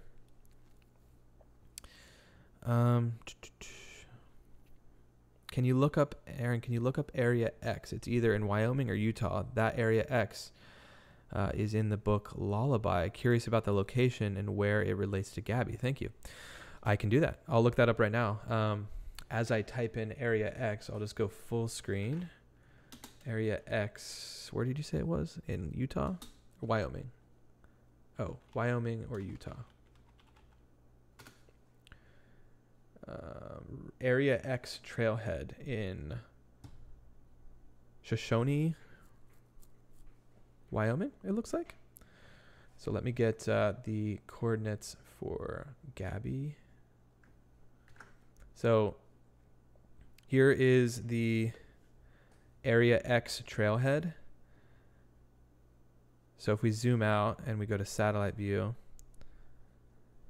obviously we've got Yellowstone up here. We've got the Teton National Forest right here. Area X is going to be right here. It looks like it's just off of a main road. I'm not entirely sure what they're marking. I don't know where it's at. Let me mark the directions to where Gabby was found. So it'd be a 51-hour hike. My goodness. But it would only be about a 3-hour drive-ish. So this is the area, this is the Spread Creek area where, roughly where Gabby was found in this general spot. And to drive to Area X, it wouldn't take that long. So that's where that's at. I think that's a different Area X. Aaron, you passed it when you went from Moonflower to Spread Creek. Oh, let me... Yeah, I don't know. This is Area X trailhead. I'm not sure what this is. Let me pull it up. Thank you, Angela. Coincidentally, says Todd. All right. Area X. So it's in Utah then. If it's near Moab, right? Deb says like button. Yes, let's get this thing. I know we have less people in the chat right now overall. A bunch of people probably hopped over to the Grizzly stream, which I don't blame them. But yeah, let's get this thing. We might be able to get this thing closer to 900 than we think. You can link Todd's YouTube, please. Someone, if Todd has a YouTube, someone can link it for sure. I think it's curious that Brian had 3 X's tattooed on the mountain tattoo on his hand shortly before Kylan, Crystal, and Gabby were killed. So, man, I got to figure out this Area X thing.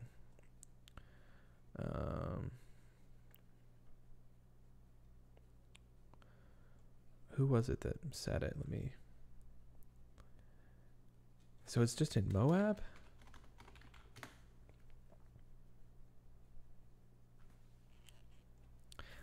From the Fox Digital reporter who followed the Laundries, it seems that dry bag was found further in near the remains. Yeah, I figured it would probably be further in. All right, so Moab. What's this? Let's look at Area X. No, not in Miami. My goodness. Someone help me with this Area X thing. I'll look into it. I need some more specifics because it's not pulling up. Chris went in about 200 feet from swing. Okay, we got Todd dropping some knowledge in the chat. So area in the okay. Area X is in the state or national park in the panhandle of Florida. I'm confused. I thought we were looking near the Tetons. I'll wait for something more concrete to come through about that. But thank you for commenting that, Tracy. You may be, I'm sure you're right. Okay, Todd. So let's look here. So 200 feet roughly from where they found Brian is what Todd says. Also, first one says, I have 2 lives going. I'm not leaving. First one, you're a real one. Thank you. Chris went in about 200 feet from swing. Okay, so from the foot swing. So roughly the foot swing is going to be in this bunch of trees here. I'm not sure which direction. Oh, so we're already at almost 100 feet. I would assume it's probably up this way if they found him like through this kind of trail area. So this right here, because it looked like they were going through a set of trees. This is about 200 feet. 207 is what it's showing right here.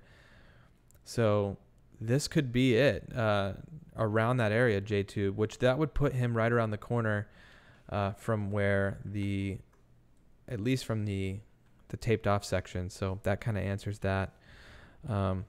So I'm going to do a quick poll just so I have an idea. And I know some people have left the chat, but for the people that are still here,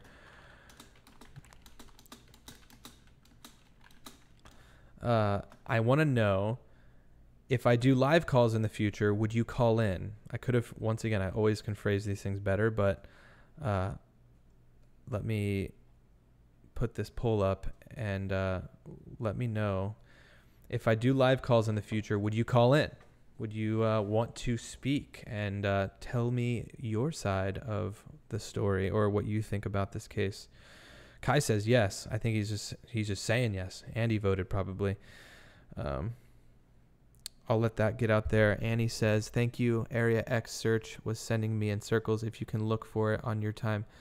Okay, yeah, I can look into that. And Annie, if you let me know what it is it because it was coming up as a trail for me. Is it a specific like store or a place? Like, what is it? Do you know?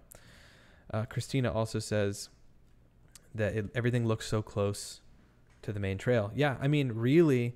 And Todd, I was out there. I didn't go in. I flew my drone from right next to this. Right next to the entrance, right over here. But everything is relatively close. It's not too far of a walk. So yeah, really, when you look at it from this angle, it's all pretty close. Oh, and I have another video to show you guys. We just hit 700 people. Let's get a few likes. Let's get this thing up to 900 likes as I pull up this video. This is from the Dave live from Northport video. I'm going to play a little portion of his clip. You're going to hear the gunshot. This is from October 9th. And then we'll read this poll because I'm curious.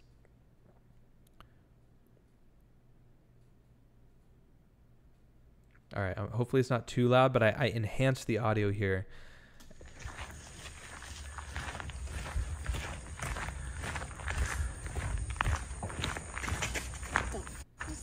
Oh, the shotgun. So if you didn't hear it, I do a countdown. Oh, Doug live from Northport. I don't know what I said. I apologize if I butchered it.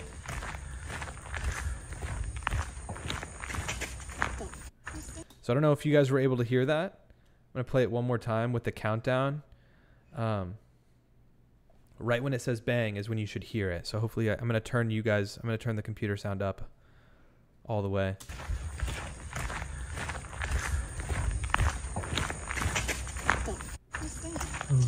Okay, so a lot of people said they heard it. Yeah. Did I say, yeah, I made this video so fast. Dave live gunshot. Literally, I did this so fast today. His name is Dave on my video. My gosh. I prepare these live streams so quickly sometimes that I'm just like, all right. But anyways, oh my gosh, we hit 900 likes. Thank you to the 900 people who have hit the like button on the stream. It is greatly appreciated. I'm going to just play this alligator footage in the background while I read some chats. I'll move myself over. For those of you who missed the alligator footage, Jenny from Australia emailed me saying that she saw the alligator right down here. So I'll play this in the background. The Area X in the book Brian Laundrie was reading was different than the Area X you went past the other day in the maps. Oh, okay. So it may not be anything of significance. Hey, Billy, how's it going? Mrs. Hopkins says alligator. Shelly, that's correct. It's amazing. Also, it makes you wonder if the theory is correct. Some people think that he went in there to hide and then eventually ended his life. It could have been him on October 9th. I don't know. But then again, it's also Florida. So you never know. Someone could have just been shooting a gun nearby. Great channel. Congrats, Aaron. Thank you, Connie. Thank you, Connie. Hush Puppy, yes, it was on October 9th. At the very least, that's when he posted that. I think it was a live stream, so it would have had to have been October 9th. D22 Williams, still no DNA results from Brian's remains. It's been 14 days. Unbelievable. Yeah, an article came out today that said something about potentially the info coming out within the next couple weeks. Todd says, great show, guys. Gotta head out. See ya to Todd. Thank you for stopping by, Todd. Very cool that you have a YouTube channel and you're popping by these streams. Hopefully we see you in here again soon, and hopefully we have more answers, and we'll see you out there exploring, Todd. Thanks again. Doug live from Northport. Yes, Doug. I said Dave on my video. Okay, so that's that video. I subbed to you, Todd. Nice. Would be nice if Todd shared his theory on here about how he thinks it went down. If not, watch A&D's video.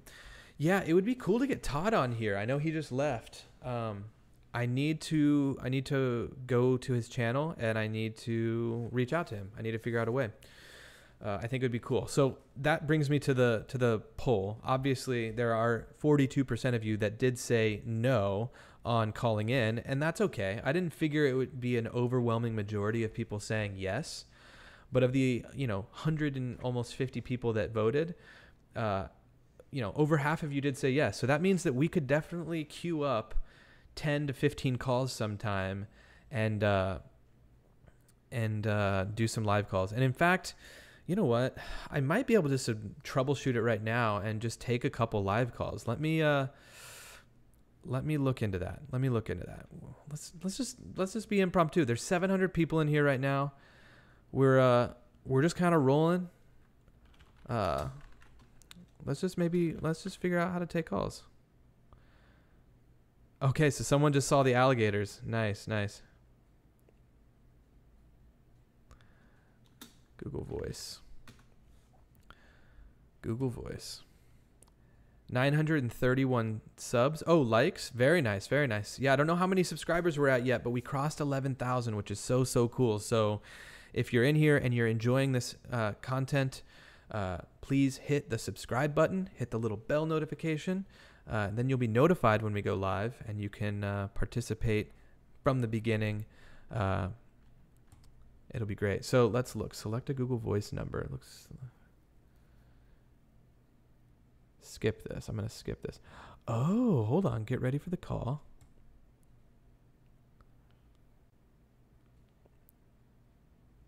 Okay. Oh my goodness. Hold on. Get a number. Oh, guys, this is it. Okay. We're going to do this. We're going to do this live right now. Enter number, inbound calls.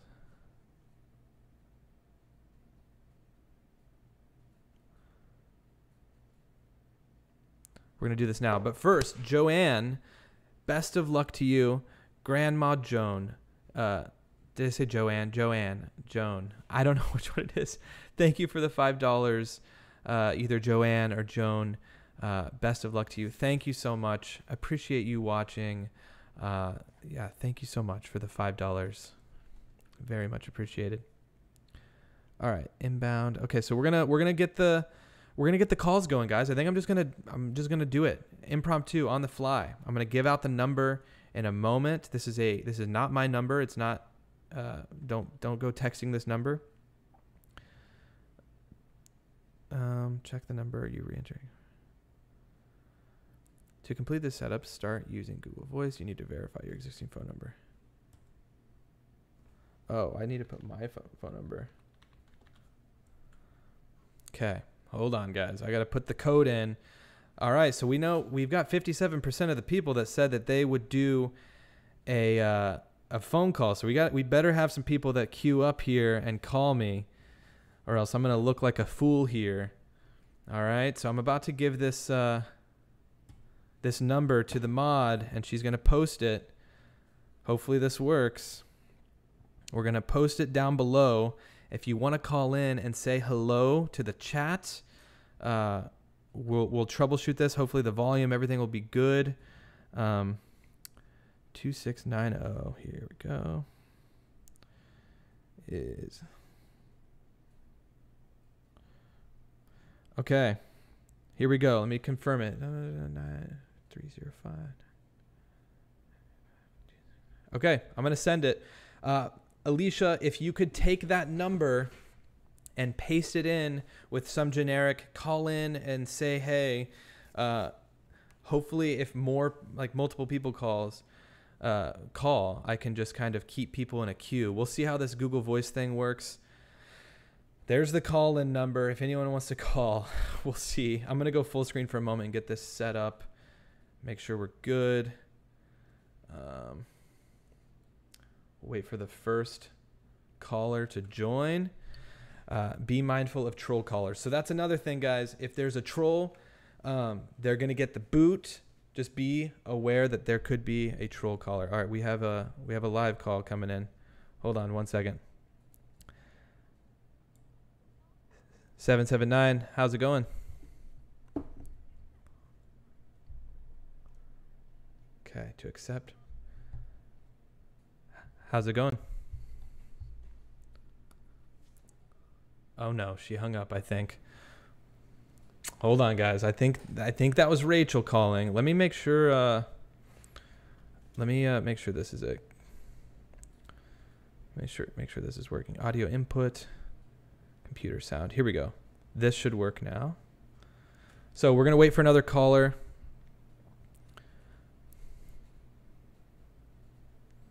Rachel, I think is what your name was. If that didn't work, if you want to try calling again, feel free. The number, once again, is up in the chat. You may have to scroll up, but it is 305-985-2690. My phone rang too, so I'll turn that down, and we should be good. All right, let's keep reading the chat. All right, guys. Almost 200 people voted, and 57% said that they would call in. So call in if you want to call in. Can't call in from the UK. Messenger would be good for international calls. I'll look into that.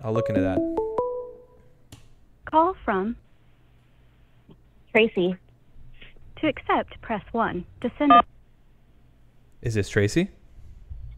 It is. How are you, Aaron? Good. How are you? Hopefully people can hear you. And in fact, as we get chatting, I'll have my mod just mention in the chat, but we can go ahead and get started. And I'll just adjust settings on my end. This is the first call on the channel. Sweet. How's it going? Where are you calling from? Gainesville. Oh, in Florida? Yeah. Oh, very nice. I don't know Florida very well. I've only been here for like 6 months, but I know Gainesville. So very cool. Yeah. University of Florida. Oh, nice. So yeah, I wanted to mention the Area X situation. So on Grizzly Books, she did like a deep dive into it. She did like a whole episode on the Lullaby book and how Brian was obsessed with this author. And I don't remember how she found it out, but Area X is actually St. Mark's National Wildlife Refuge in Florida. And there's a lighthouse there that's mentioned in the book. Okay, so it is in Florida then. I think I saw your comment talking about where it was at. So say that again. Where was it? What was the reference? I think it's St. Mark's National Wildlife Refuge. It's up in the Panhandle. Ah, here we go. Yeah, Okay, and you said there's a oh yeah, I see the lighthouse online already in these photos. Okay, so there's a book. What was the book called again? Did you know the name of the book? Lullaby. Lullaby. Okay, yeah. Okay, so that was a book that Brian read often, or he had mentioned it at the very least. So this is interesting. Yeah, it was in a lot of his pictures, and a lot of his other pictures had were books of the same author. Okay, I'm seeing I can't remember the author's name. Palahniuk or something. I don't know. Pulaska something. Yeah. But I think he wrote Fight Club, and he wrote a lot of really dark books that Brian was obsessed with. Okay, yeah. So if this is the same author as Fight Club, okay. Because I knew that I had heard some of the books that he was into were definitely dark. So I wonder what this one is about. This is interesting because it's also Florida, so it's close to home to an extent. I want to say there's a movie. I think there's a movie of it, or there's a movie of another one of his books. But yeah, so that's where it. Oh yeah, no, it is a movie. Yeah, I Natalie see on Portman IMDb, was in it. It came out a few years ago. Yep. Okay, this is interesting. That is Area X. Okay, well, I will maybe not on live, but I'm now intrigued to at the very least look into the history of this place and how it relates to the book and just what kind of significance it may have, or at the space in its head that it may have filled. Is it like a crazy place where crazy stuff happens in this book, or is it just So yes, I'm interested to. It's like a place where people, military people, were sent, and then they all disappear, and then they show up again back out in society and have no memory of what happened. Interesting. Okay. Yeah. Well, thank you for sharing that. I'm gonna look into that. If not on stream, I will dive into this off stream and just kind of just pick around at some stuff. So thank you again. I'm sorry I wasn't able to figure out where you were talking about in the thing, but this is great that you were able to call in and. I know you have a million chats coming in. Yeah. Well, thanks again, and definitely call in the future, especially if you have more interesting stuff like this, because this, like I said, I'm gonna go down rabbit hole now. For sure. Yeah, absolutely. And Grizzly loves you, and I'm sure awesome. She would love to do a co-stream with you. I'm sure. Well, that's I think great. She's actually mentioned it. Okay, cool. Hopefully, enough of her people will mention that, and because I think I've reached out to her once or twice, and so we'll have to figure something out. I'm not sure what she's doing with Tyler tonight. I heard they were collabing, but I would love to. So we'll have to make that happen for sure. So. Yeah, she's buried with DMs and emails, and so she's I read them all, but it takes me days to get through them. So yeah. It'll happen. I'm sure it'll happen. Yeah, we'll get back to you. It will. So very cool. All right. Thanks so much, Aaron. Thanks so much, Tracy. Yeah, we'll talk soon. Thanks. All right. Bye. Bye. The first live call went well, guys. It wasn't a troll. It was Tracy. Also, right? Is that the right name, Tracy? Letting us know about the St. Mark's Lighthouse, the refuge up there, and how it relates to the book that Brian was reading. That familiar author that he often read his stuff. So that's interesting. I wonder if there's any sort of tie into that. Oh, we got another chat. We have another call coming in. Here we go. Call from Raindrop. I think it's Raindrop. To accept, press 1. To send a voicemail, press 2. 586. How's it going? Where are you calling from? Arizona. Arizona. Awesome. Thanks for calling. Yeah. I know. You know what? I normally don't call in. This is like the first show I've ever called. Oh, all good. I just want to let you know that I support your channel. I love what you do, and that's why I called in. Oh, well, thank you. Well, were you commenting earlier? Are you in what part of Arizona are you in? I'm in Surprise, Arizona. Okay. I was just out in Yuma a couple of months ago and then went to Phoenix for the weekend and hiked Camelback Mountain. And there was a story around that. There was someone who ended up dying on the mountain, I think of heat stroke, but there's also some kind of controversy around the story because she had like met up with this guy on a date and he like went up the mountain without her and she ended up dying. So I'm going to be going over that case because it's kind of interesting here soon. But I'm not sure how close that is to you. But yeah, well, do you have anything to say about this case? Have you been following it pretty closely? How did you come to find? I mean, it was a national story. I'm sure you just happened upon it like everyone else. I started with the Icamel, and then you started sharing. So I don't have, I still watch them, but I prefer your channel. Oh, well, that's super nice. Not for anything, nothing negative, but I really enjoy what you do and how you handle everything. Well, thank you very much. Thank you very much. And thanks for calling in. Thanks for being my second caller. I'm glad I just decided to try this randomly tonight, and I now know that it works for the future. I don't have like specific topics to talk about, but it's good to hear from people. Right. So. Yeah, I didn't know what to comment on other than I support you. Yeah, all good. Well, I appreciate that, and I'm sure maybe we'll talk again soon. Thanks again. Yeah, okay. Perfect. Awesome. All right. Well, thanks for calling. Thank you. Bye. All right. Bye. Awesome, guys. That was a super nice call from Arizona. I didn't catch her name at the beginning. I think she maybe said her screen name. Very cool. Also, someone commented that they're from Yuma. That is cool. Are you military? That's a big military city. I was out there. A buddy of mine is in the I think it's the Navy. Okay, I think this is the first person who called, potentially. No, this is another Gainesville. Here we go. From Holly, Southern Style. To Here we go. Press 1. To send a voicemail. 352, you're live. How's it going? It's good. It's Holly. How are you? Good, good. Holly, where are you calling from? Florida. Florida. It's Holly Southern Style, too, because there's another Holly on here, just to clarify. Okay. Yeah, and I saw Gainesville on the thing, or on the caller ID, so cool. Thanks for calling in. How's it going? What do you want to chat about? Well, I was, the one you were talking to about the canal and the public restroom and stuff like that. So I just wanted everybody to know that, y'all, there's a public restroom there with a lockable door, and he's not having to rough it with running water. He just needed Dad to bring him meal replacements from the canal. So. Yeah. Well, and you know what's interesting? When I was out there, I saw, and I know Allie and Dan mentioned seeing a red truck that looked a lot like his dad's. Mm-hmm. And I saw that as well when we pulled in. We didn't see anyone, and it was gone when I left, so we didn't see anyone walking around, at least the main entrance. But there's also ways to cut through through the main kind of entrance where we parked, and I have it up on the screen now. But he was parked just kind of like right at this big, loop in the road, or this big turn in the road, and he for sure could have just snuck around. I feel like if people are in there looking around, though, he probably wouldn't have been there during the day, but I don't know. Do you know where that bathroom would be, or you're just aware of it?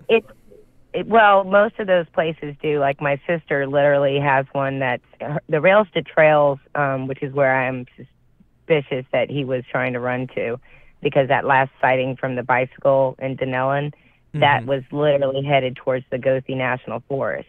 And so I contacted somebody here and said, y'all, he's fixing to hit Rails to Trails, and the feds flew over to Gothi. And then that's when they found the dry bag. And when Dad was walking there, you could see him looking down at the ground. Well, what he was looking for was where he'd come out of the canal at to see where he needed to turn to go to the bag. So the canal was right there alongside of him when he was looking at the ground. So it is very close to the canal. And then the book bag and the rest of the stuff was further in, which also makes no sense because critters aren't going to scatter your belongings. They might pull your bones apart, but also the clothes that came out were not around the skeleton. So that would, did he kill himself naked? No, he didn't kill himself. So they did find some clothing then? I think I did see them come out with a handful of clothes. Oh, okay. See, I wasn't sure on that. I would have to rewatch it to double check. Yeah. But regardless, they brought, no one said anything about clothes being around the skeleton, and that was the first way they identified Gabby. But to believe the DNA match is ridiculous. The only DNA match that could even be a possible true DNA match not handed to him, you know, with a day's notice from the fugitive mother. I don't know how anybody trusts that, would be something that was found in Moab. And they should have had a head start on that DNA from a while back. So everybody concerning themselves with if this is a DNA match or if the partial dental records from the uncle, you know, I mean, all you got to do is change all you got to do is change the title on a record. You know, if that's grandpa, it could have been grandpa's toothbrush. I mean, that's how easy that could have been. These are mob movies from the 90s. You know, this isn't a stretch. Yeah. So, but I don't think somebody who reads serial killer books is got a suicidal mindset, and to wait 4 weeks or so after you steal all your girlfriend's stuff, drive home, hang out with your family, that's not a suicidal person. It's so odd. Yeah. Yeah, exactly. And I know that so many people have just so many different ideas of what happened. And I really appreciate being able to talk to people about, you know, that are so like passionate about the potential that he could still be out there. Right. And I know that obviously there's some people that will never believe what comes out if it does end up coming out here soon, because there are so many weird ties to the case, like the, you know, family member that's in the dental world. You said uncle, right? There's going to just be so many people that are like, no, there's no way. And so I don't know what kind of info is going to come out over the next several weeks and months, but hopefully it's something. Well, that gets us lawyer closer. also has a criminal record, and you know, so he got that, you know, pulled down a little bit so he could keep his license. But also, like the coroner out in Moab, he'd had those DV charges against him for shooting at his wife's car when she was trying to leave. Wasn't that a crazy story? Yeah, oh man. So he's the one that's, you know, investigating the 4 murders, or deaths, I should say, because he tried to rule Mr. Lowry, whose family said he was not suicidal. And then how would he have gotten a plane, you know, a gun on a plane to, you know, go so far away to kill himself, you know, where his kid wouldn't be able to know? Nah, no. Yeah, it's so strange. If he was really like if he was remorseful and he was grieving, like the lawyer said, it's like, what did he drive 2,000 miles away for? Different way. Right. He said it different ways. He said he was fine, and then, you know, towards the end they had to switch the story up. And it's just like the lie about the car date. If you're trying to find your missing son, you're not going to lie. They've gotten busted lying. But what everybody's forgetting is the 17th. The 17th, he was at the house when they thought he had taken the car. Why did they think that? Mom had said that. So, no, that was all a lie to stop everybody from realizing that the eyewitnesses in the photograph on the 17th of him walking towards, you know, Price Street in that canal. Yeah. And that's the canal that, if you go down from where that little drive over is into where that Publix Walmart is, and then you take the next left, that goes past the police station. Then you come to the little canal lock thing, and then it kind of turns kind of like a creekish there and heads straight towards where the dad was standing. So, and in that flyover, you can see where the 4 cops, I think it was the Fox 13 one, there's the 4 policemen standing at the bridge. And then if you look just to the left of them, where they haven't been walking around yet, is the footpath, or somebody had walked up. You know, it wasn't disturbed like a animal trail, which would be, you know, completely barren through the path. But you could see where somebody traipsed over the grass. And then that's about the area Dad would have been looking for his footprints on the ground to orient himself from up on the thing. He walked them through the whole parking lot and everything. He was 50 feet from that bag in the canal. So that's what I'm saying. He knew where that was. There's no doubt in my mind. They didn't even change the way they were breathing. But he overreacted with Cassie's sign in the yard. So there's zero possibility in my mind he wouldn't even have, you know, sucked in his breath for a second. So, no. And then the dad mailing that meal replacement, you know, box later. So whether that's what was in there or not, I think they did stop that package and check it. But the box was what he used. That right there tells you that, you know, he had a chance to deliver stuff. But yeah. Wow. That the field area in the flyovers where you can see the single set of tire tracks, not in the Google Maps, because I think it's still got some grass there. But if you look at that flyover, you'll see where those truck tracks, it's kind of like an Etch-a-Sketch. You know, rains, clears the area. The next set of tracks, you'll be able to see them. So when you see that flyover, you'll see that set of tracks going to where the back was. of that, bones found area. Yeah. So. Yeah. Okay, I'll have to check that. I definitely want you to. Yeah, I definitely want you to Google though the '94 college graduation pictures of the lawyer, and we need to find out who that guy in the FBI hat is. Like, okay. That was what was so weird. The lawyer called the FBI, and '94 is graduation pictures. The lawyer called the FBI first, not the local law enforcement. Red flag for sure. And then during his interview, he was all about talking about the FBI. He'd talk to them, and I'm like, why are you so talking to the FBI? Like, why did you call them instead of local to begin with?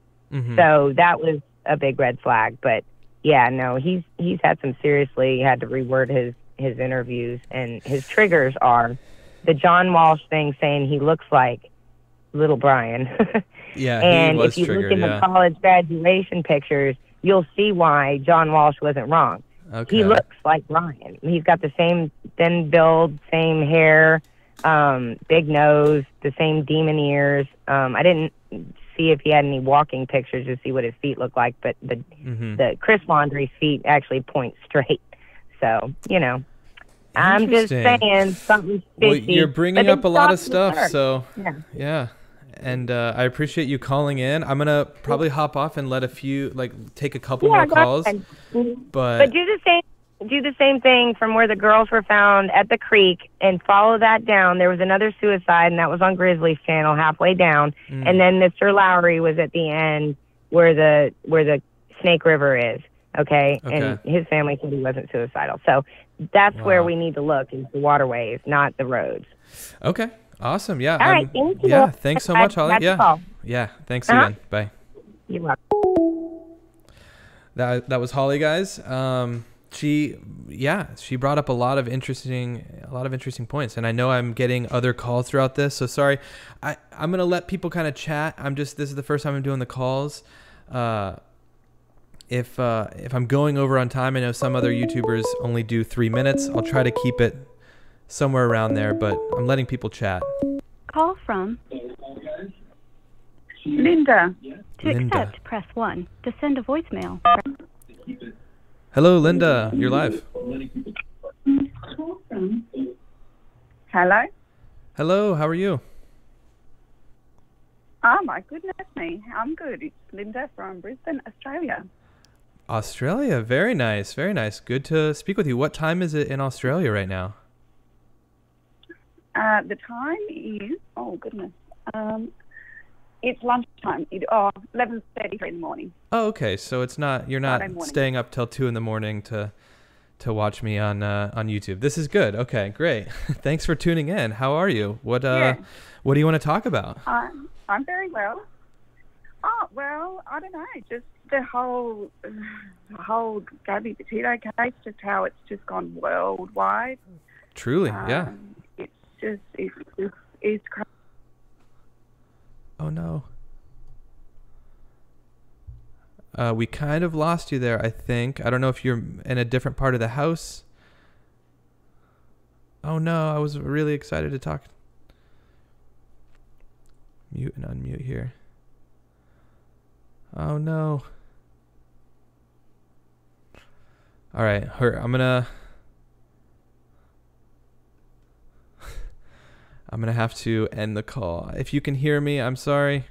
We're not able to hear you right now. Had to hang up. To the woman in Australia who just called in, please try calling again. I apologize that cut out. I love that people are calling from all over, though. Call from. My goodness. To accept, press 1. To send a voicemail, press 2. All right, guys. Me. 919, how's it going? Where are you calling from? KCK. KCK? Kansas City? Yeah. Yeah. Oh, shout out. I used to live in Kansas City. I am in KCK. Oh, very nice. I used to live right off of Rainbow Road, right on the border almost to Missouri.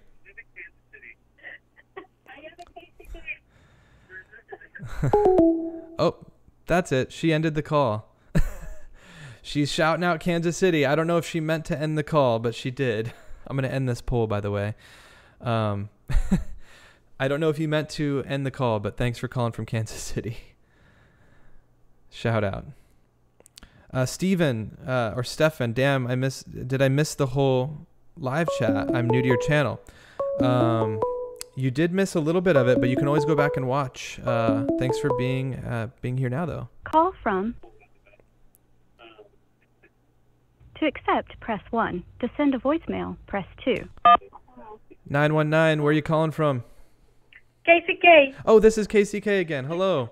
We got disconnected. Yes, hello. 919, where are you calling from? You might have to mute your end of the stream so we don't hear your echo there, and then just chat with me on the device. Okay, Yeah, sorry. it's okay. Okay, sorry, I'm here. Okay. It's all good. It's all good. How are you? What do you wanna chat about? Okay, just one moment. Okay.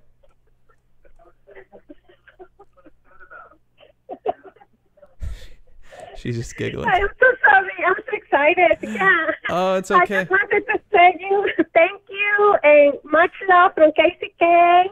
And we are here in KCK. So I've been seeing you since day one, and I'm so proud of you.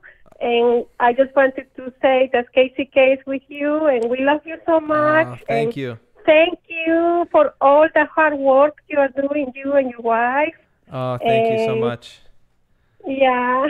I appreciate it. Yeah, we get to go back to Kansas City 3 weeks from today. We're going back for Thanksgiving, so we will. Oh. Yes, I'm excited to be back in the Midwest for a few days. So. That's great. Yes. We live by the Legends, so kind of a little opposite from where you are at. Yes. I used to work for Sporting KC, the soccer team, so I was out at the Legends for all their games, all the matches. So yeah. Great. We're right there. Great. Very cool. Very cool. Yeah, actually, originally I am from Peru, but we've been living here for about 20 years. But Peru. I love so much here, U.S. Yeah. So sometimes you might see me saying hi from Peru, maybe just because I want to say to you, yeah, I love you so much. Oh, so well, thank you so for much. all what you're doing. Oh, thank you, and thank you for calling. Thank you, and we'll see you. Call again. I'll be going live more in the future, so don't hesitate to call. Thank you. Yeah, and please keep doing the hard job that you're doing, and you're doing so awesome and so wonderful, and you are very humble. Oh, so thank keep you. up with a good job. Awesome. Thanks so much. We'll talk soon. Thanks again. Yes, thank All right. you. Yeah, Thank bye-bye. you. Bye-bye. Bye, Kansas City. KCK, let's go. I think I missed. Oh man, they're rolling in. I think I maybe missed a super chat. If I did, Mod, please message me. I think it went up a couple bucks. Call from. Marianne. All To right. accept, press 1. To send a voicemail, press. Hello, is this Marianne? Yes, hi. Hi, how are you? Where are you calling from? I'm doing great. How about yourself? Doing great. Doing great. Great. I'm from California. Oh, nice. So I have a quick question, or has anybody thought about like when Gabby's parents couldn't reach to her or Brian, wouldn't they report the van stolen? Yeah, that's a good point. Because I know. So like, wouldn't that like if they were reported stolen, then they would have had a police report that would be like, hey, they've been there for like 14 days. Mm-hmm. Like, wouldn't that be? Because they ended up getting him on the bank thing, but it was so much later. You would think that if he came back with the van, I think it was just registered under her name.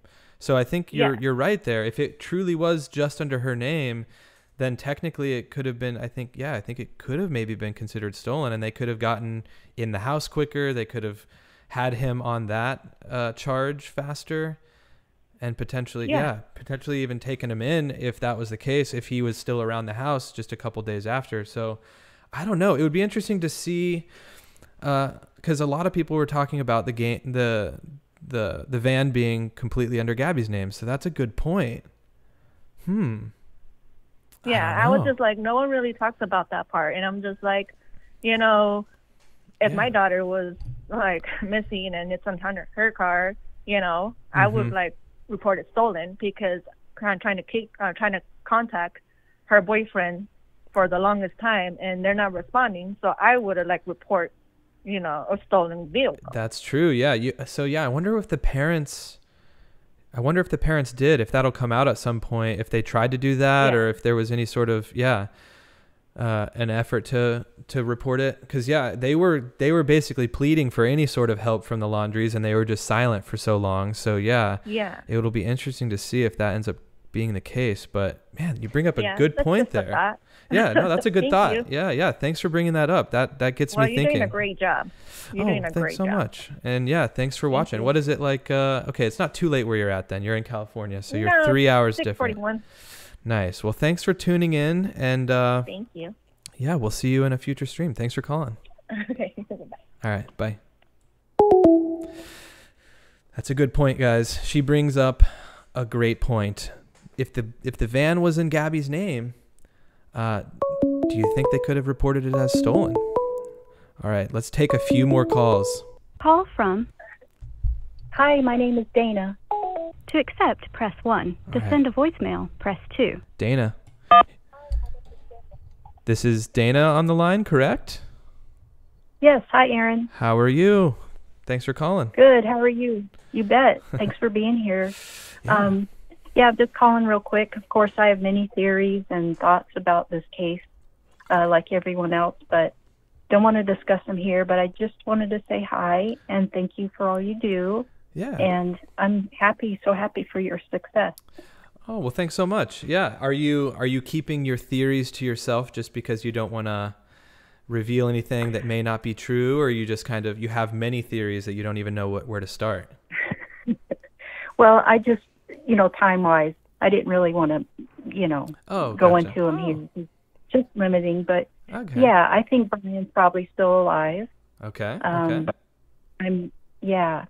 in that camp. I have gone back and forth. I think it's just hard for all of us to accept or to let go because we care so much about Gabby and want this to be. We want answers, and so if he is dead, it's hard. I think it's hard for us to accept that. Yeah, exactly. I think I said it in a stream, maybe not the last stream, but the stream prior. I think more people want answers around Gabby as opposed to if Brian is truly dead, how he died. Because it's we want to make sure if he is the one that killed Gabby, that we're feeling the same, that we have the right to feel the way we do about him when we don't truly know yet. So it's more so I want the information around Gabby to come out so I can we just know, and then not to say I don't care really what comes of Brian, but it's at that point we at least know that's the case with Gabby. So I get what you're saying there, but there's some people in the chat that are saying they're on your side too. I know someone said they were giving you the claps. I think there's some people that are obviously in that camp as well of thinking that he could potentially still be alive. So it's not, everyone has their right to think what they want with this. I mean, this case has been so crazy. You can't be, nothing's too crazy to think at this point, so who knows? Yeah, exactly. So. And I never heard the kayaking theory before, but when you were, mapping out the canals and stuff, I mean, dude, that was exciting. I was like, whoa. Yeah, I mean, you could kind of go unnoticed to some degree. I know some of those canals looked a bit wide, so maybe the ones that were going near some of those backyards. But then again, if people use those canals and they're often used, maybe you wouldn't even think about it if you saw someone paddling through there. So I don't know. Yeah, it'd be interesting to talk to someone from that area and see if people do kayak or how often. So that would be interesting.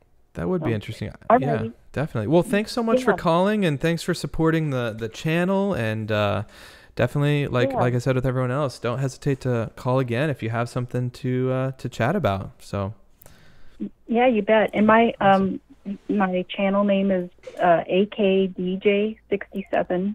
Oh, okay. And I don't post videos, but I just want to let you know what my Okay, my handle is. I'll write that down. Yeah, because I think now that you've mentioned that, I think you sent a super chat earlier or something, or I just read a comment that was that username, so that's familiar. So I think, I think both, but and I'm calling from Alaska, and so Alaska. Wow. Yeah. Awesome. Yeah, okay, so cool. Anyway. Well, thanks All right, again Aaron, for calling. thank you. Take care. Yeah, thank you so much. All right, talk soon. Okay. All right. All right, bye-bye. Bye.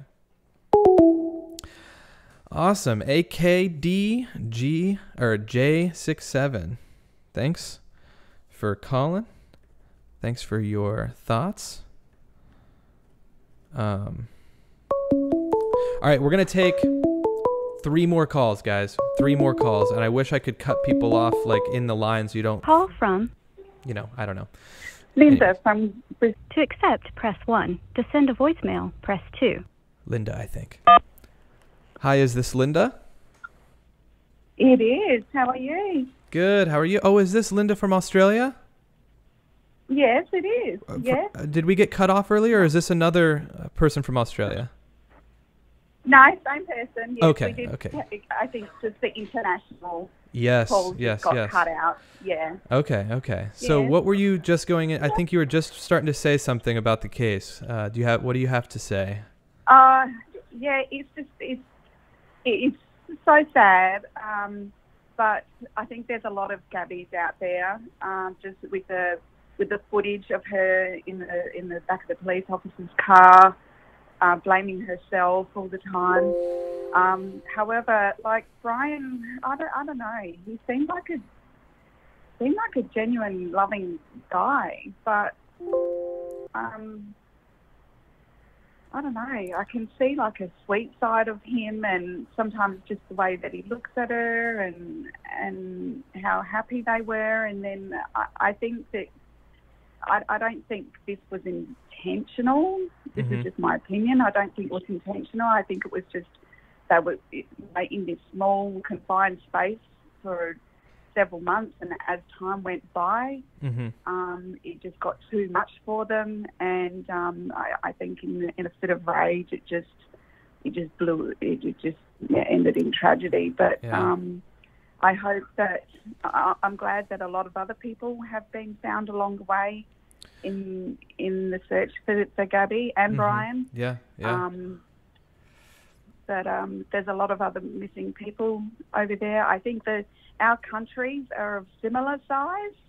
But we only have like less than 25 million people population in Australia. So, you know, I think you guys have got like 350 million or something like that. Somewhere around there. So in a similar size country, so you're going to have more crime. You're going to have more of everything. But I don't know. I hope I just the amount of coverage that other cases aren't getting. I hope that like on just Gisela Kay's channel, with signing petitions to get funding for more to find other missing people. Right. And I like it how people are displaying missing other missing people's profiles that have been missing for so long. And we got the good news with the little 4-year-old girl Cleo, here in Western Australia. That was just right. Like it's like that story reached all the way to the States, and this story obviously reached so many people around the world. It's not every case gets that, but global. It is. It's global. It's just global. And it's like it's incredible that story. It normally doesn't turn out that way. So when I saw that, I couldn't even believe it. I felt like that was just going to end so poorly, and I was just going to wake up to a bad article. But that was incredible. We did too, and a lot of people are in shock in that community. I mean, that's on the other side of the country, virtually in a horizontal line from me. So that's probably a good 3,500 kilometres away from me. So, just such good news and such good detective work. How they picked that up and found her alive. Wondering whether it's going to be another Maddie McCann case, or we've got a boy, William Tyrrell, who went missing several years ago. He was only a little boy in the foster system, and he's never been found. So, no, it's great speaking to you. Yeah, absolutely. I was looking at the footage, and I was looking at the footage with the gator in the lake. Yeah. You can see someone just walking by on the trail, and I'm like, hell no. Yeah. I don't think so. I'm out of there. I had talked to those people that were entering the trail, and they asked me, they're like, do you know where we could go look? And I pulled up my YouTube video. I was like, this is where you need to be kind of going. And they ended up, I saw them on the drone footage, 15 minutes later, and I was like, all right, well, they're in the right spot. And late now, looking back, it's like, wow, they were, not very far from that gator, but yeah, pretty wild. I can't believe how they're like 20 meters from it. I'm like, I know. You stupid. Yeah, they were just trotting around. God. They were trotting around with a little dog too, and it's just like, that is a gator treat. Oh, for sure. Oh no, that's just silly. But I they would be walking around with guns as well, and our laws are very, very different here. Like, I mean, obviously we have a lot of shootings and stuff like that, but our gun laws are quite different here. But you won't find me walking around in a forest like that with gators. I don't think so. No way. Right. No, Yeah. not happening. Yeah. Yeah, but great to speak to you. Thank you for taking my call. Well, of course, and thanks for calling back. Watching you all the time. Yeah. Watching you all the time. And everybody press like and subscribe. Thank you so much. And thanks for all the love from Australia. There's many comments that I've been getting from Australia, so I feel like it's being pushed out all over the place. So that's awesome. Yeah, when I see other Aussies on there, I'm like, go. Very cool. No, it's great. Yeah, it's very good. Awesome. All right. Well, thanks again so much for calling. And thank you. Yes, we'll see you in a future stream. Thanks again. All right. Thank you. Cheers. Thank you so much. Bye-bye. Bye. Cheers. Bye. Awesome, guys. Two more. We're doing two more quick calls. I saw someone in the comments say that they'd like to have a cup of tea or coffee with that last caller. It was very nice. I should have gotten some tea before this stream. I could have kept chatting with her for much longer. She was very pleasant to talk to, and I just have questions for people. I'd love to chat with her about Australia, but alas, we have potentially other callers. You know what? Actually, what we're gonna do? We're gonna do one more. The next one that comes in is the last one. And I'll try to figure out the whole call thing in the future to where maybe it'll only accept the first 10 calls, for instance. That way people don't get backed up and lose their chance and just be sitting on hold or whatever. So, yes, we got 1,000 likes. During the Linda call there. Thank you so much to everyone who's hit the like button. We're approaching 3 hours, and that's why I'm just going to do one more call. Here's the call coming in, and then we'll wrap things up, guys. Call from Roxanne. To accept, press 1. To send a voicemail. 915, is this Roxanne? Is that what it was? Yes, hey. It's Roxanne. Am I the last caller? I think so. I think I'm just gonna call it at. I'm gonna end it at that one, just because we're coming up on 3 hours. But yeah, you're here. Where are you calling from? I'm calling from El Paso, Texas. Awesome. Okay. Thanks for calling. I just wanted to say thank you for all of the videos that you put out. I really enjoy mulling over maps with you. Thank you. Thank you. A lot of the other YouTubers mention your videos all the time. Oh, nice. Credit. Your channel is awesome, and you're doing different things. Not very many people have the same content as you do. Yeah. So just wanted to say quick thank you and keep up the good work. Oh, well, that's super nice. Yeah, I was telling Mel, who initially gave me my first shout out when I sent him a video kind of with the whole map thing and showing where Brian ended up being found. This is stuff that I was just doing during the first, 3 or 4 weeks of this case anyways, because this is just how I like to see the world. Anytime I go on a big trip or even just visit a new place, I always love to just check out the area, see what's nearby. And like, it's like the best way to just see a place, especially with how great the map data is now, just to be able to plop down on the street even and just kind of get a good look at things. So it's like the best way to just, without being somewhere, be able to kind of feel like you're there. So I'm glad that I've been able to kind of fill that different role. I know that Grizzly Books does this as well, and so I don't want to claim that I'm the first one to dive deep on maps with true crime by any means, but I'm glad that I've been able to do that and people have enjoyed it. So thanks for calling. Is there anything around the case specifically that you have thoughts on that you'd want to mention, or were you just kind of calling to say hey? Just kind of calling to say hey, and it's just awesome. It's a tragic story. It's just very tragic. They started out their trip at the beginning of summer, and they're both dead by the fall. It's very sad. Yeah, it is, and I think that's one thing sometimes I fail to mention throughout the stream or some of my videos is we're covering all of this and we're talking about it, and sometimes we're bringing up these different theories, and while it's completely okay to think what you want about a case, it's also, we have to think about it. At the end of the day, it's like you just said, it's a tragedy, it's sad, and hopefully, in the future, people can, if they're in a situation like that, especially if around the domestic violence, depending on what was really going on there, they can get out of it. They can realize that, those relationships likely won't work, and, they can get out of something like that before it gets serious like this, because this happens more than people think in terms of just situations being hostile and violent. So maybe not to this extent, but yeah, it's sad. It's sad for sure. I agree, and I hope we get some answers soon from the FBI. Hopefully we're not down this rabbit hole, and we can all get some closure on this. Answers would be good, that's for sure. Well, I know that can sometimes take time, so hopefully when it does end up happening, we can all hop on here again and we can all chat about it and dive deep, especially if we are given some more answers. We can maybe piece this thing together a little bit more. So. Okay, well, thank you for all of the lives that you do, and you take care. Awesome. Night. Yeah, thanks again for calling. We'll talk soon. Bye. Okay, bye-bye. All right. Awesome.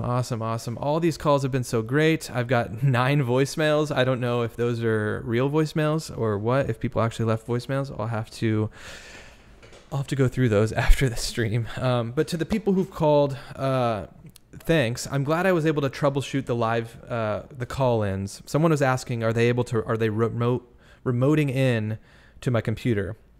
They're calling a Google Voice number that's just associated with an account. So they're not like logging into anything. They're just calling my my Google number that I created, and it has nothing to do with my number. So Angela says, answers from the FBI. Good one. Some sort of answers in the future, right? Whether it's from the FBI or just anyone, that'll be nice. Someone says, can't stop. Also, I feel like the chat started to get a little bit weird here and there. I know people are bouncing in and out. If there's anything toxic in the chat, I apologize. Alicia's doing her best to figure out how to kind of navigate that whole situation. So yeah, someone says Alicia needs backup. I'll look into that. We always chat after streams and see how things go, but I appreciate her doing what she's been doing. And if there's anyone that she would recommend to help out, maybe we can get that going. So thanks to the people who've been nice in the chat, but Alicia has been on it all. Thank you. Yes. She's been great. And to the people who are asking about calls, so someone says tried to call, couldn't get through. To the people that did try to call tonight, that couldn't get through. This was my first time doing live calls on the live stream.